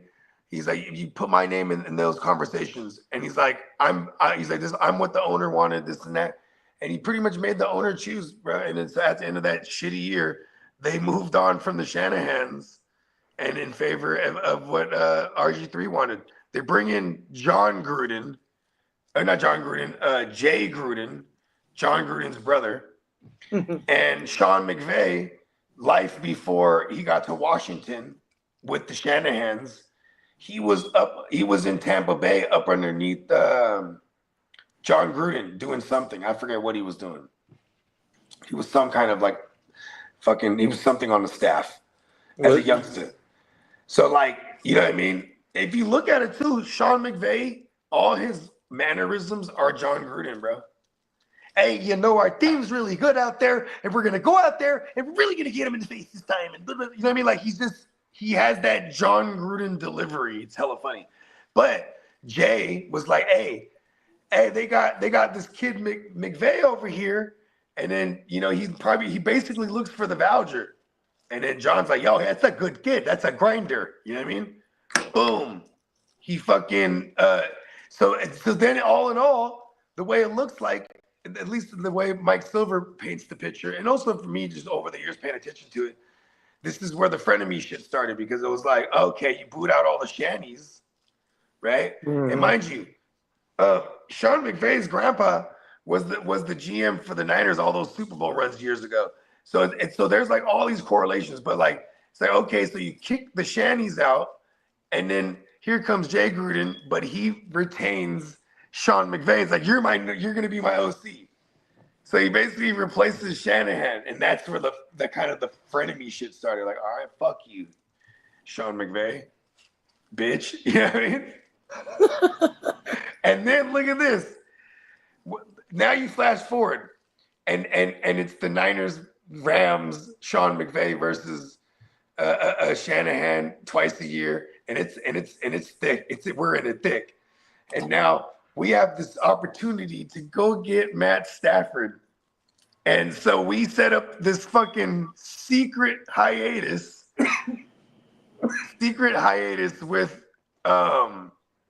with Matthew Stafford in Mexico in Cabo. Mm-hmm. So, and this is exactly how it goes down. So Stafford's in there. He's in Cabo, and we're set to meet 6 o'clock on a Saturday. he's already there for like 2 days because we're trying to make it incognito, right? But of course, Stafford's agent is letting like because the Rams were in hot pursuit. So he goes, and the agent, of course, he's all about getting more money. So he tells he's the one that leaked. And Sean McVay shows up a day before Shanahan gets there. You know what I mean? So he shows up. You know what I'm saying? And he sells them on the dream, the Hollywood Rams, and we'll give you more money than them. And because honestly, it was the dream that we were gonna try to pitch. Stafford was, listen, we need you on a team-friendly deal. Your existing deal, we'll pay you all of it, but like we can't restructure your shit and give you more money. Like this is how it's gonna be. It's gonna work for the team. We still have to have that combo. Here comes Sean McVay. It's super aggressive, and this is why I like Les Snead as the GM. Les Snead, the GM, is they're goddamn aggressive. You know what I mean? Oh, you're in Cabo? Okay, I'll be there right now. I need the jet. Tell the owner I need the jet. Boom, they go to Cabo, and he's pitched the dream. And Shanahan's literally calling him, and they got their wives. They're all kicking it. And then Shanahan's calling him like, hey, man, I just touched down. And he's just like texting him that, and he's like, don't pick And the Rams should be in Hawaii. Aren't they doing their training camp in Hawaii? The Rams are in Hawaii? Yeah, they're doing their training camp in Hawaii. See? The Hollywood Rams. You know what we're going to take? Hey, guys, you know what? We're going to go to Hawaii. Hawaii's such a great place, guys. He's a fucking John Gruden wannabe. And a Shanahan ripoff. Imagine it, guys. You're going to be in the Pro Bowl one day here. Listen, I can't even knock the Rams. They're the best team in the NFC West. They just added Devontae Adams. Yeah, they're definitely. What I mean? Their defense is super young and they're killers. And Well, with the 49ers' easy schedule, you guys can give them a run for the money this year. Yeah, I mean, see, in that instance too, it's like as long as we can split in the division and have more wins for that matter, then yeah. And until last year, Shanahan was on the most incredible like eight game stretch in the regular season against Sean McVay. It was like insane. So like for like 4 years, Sean McVay couldn't, but he beat us. He beat us in the NFC Championship when it counted. But Sean McVay steals Stafford from us, and then there's more to the story. So now it's like, all right, screw it. So we're going to trade up, right? We're going to go, and then we end up getting Trey Lance. When we traded up, it's probably like a month before the draft, right? Or maybe it was a little bit more time that maybe. So now we got the third overall pick. We have a deal for Aaron Rodgers. It is like a verbal agreement. We're trying to iron out the details for the trade, right? Matt LaFleur is ultimately the one that was like, man, fuck you, Kyle. Why the fuck am I going to give you Aaron Rodgers? Who the fuck said this? You know what I mean? They're like, they're ready to move on to Jordan Love, the GM and the owner. Like, no. Let's see this out one more time. And then ironically, he has two MVP. He has the two MVP years, but then we knock him out of the playoffs both those years. You know what I'm saying? So it's hella funny because like it's this other drama that these coaches have been going through, and they're all homies, but they all hate each other as fuck now because careers are on the line. Like for example, Mike LaFleur. When Matt LaFleur got the head coaching gig with Green Bay, he tried to bring over Mike LaFleur as his OC. And then Shanahan's like, nope, he's with me. Blocked him. You know what I mean? So there's all these little chess pieces that have been moving against each other. How about this? When Mike LaFleur, right? Check this out. Now Saleh gets the gig. They're all homies. I'm talking about they're all in each other's weddings, all the shit. Saleh even. So Saleh gets the Jets gig.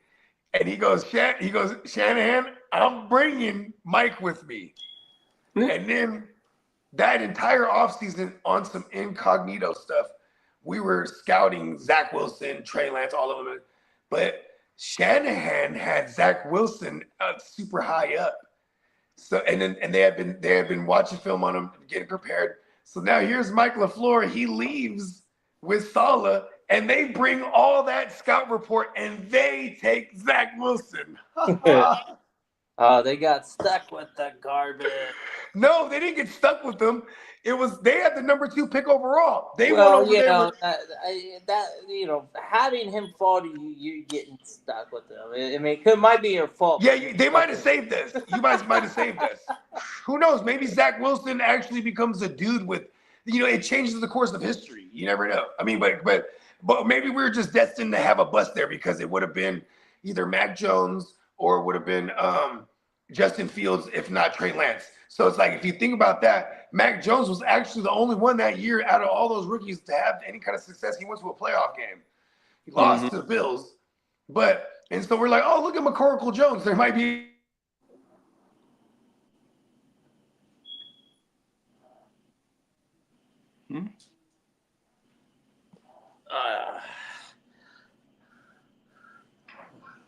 Looks like we got Bogey in the Matrix. I'm not gonna lie. I'm running on fumes. It's getting kind of late on my end. We've been rocking for about 2 hours and 40 minutes. 40 minutes. So hey, we can call it. Are we going on tonight or not? For Playmakers? I've not. I have no idea. Maybe I'll I touch should base. check I'll touch in base here with and Bogey. see if there's a Hey, banner name for it. you need some sleep, man. You have a good night at work, man. Yeah, I appreciate it. I'm probably not gonna be on tonight if we do decide to have a Playmakers episode. Potentially could. I'm gonna go ahead and bring Bogey back in here. We'll shut this thing down. Yeah. We had a question. Did we talk about doing a Playmakers tonight or? We didn't really discuss it, but everyone's down, and we were talking about running a mock. So that just be on the lookout. I'll be in a couple hours from now. That'd be like it's 7:00 West Coast time. So I think we're gonna do some Playmakers. I gotta go holler at the guys. You just reminded me. I forgot to put that in the chat earlier. Yeah. Because I know Spencer and Guccini are always down for a good mock, and I'm always down to just grade everyone like I'm a know-it-all. So let's do it. Right on. All right, peace And out. yeah, man. Yeah, Captain, it's the Captain Catman at the helm. Yeah, I enjoyed rocking with y'all today, and shout out Lee, Bogey, and Mr. Neon Peacock. We're gonna And to everyone in the chat, thanks for tuning in, and have a happy, safe, and 4th of July. Yeah. Salute to our sponsor. Peace. Oh man, if I could get it to work.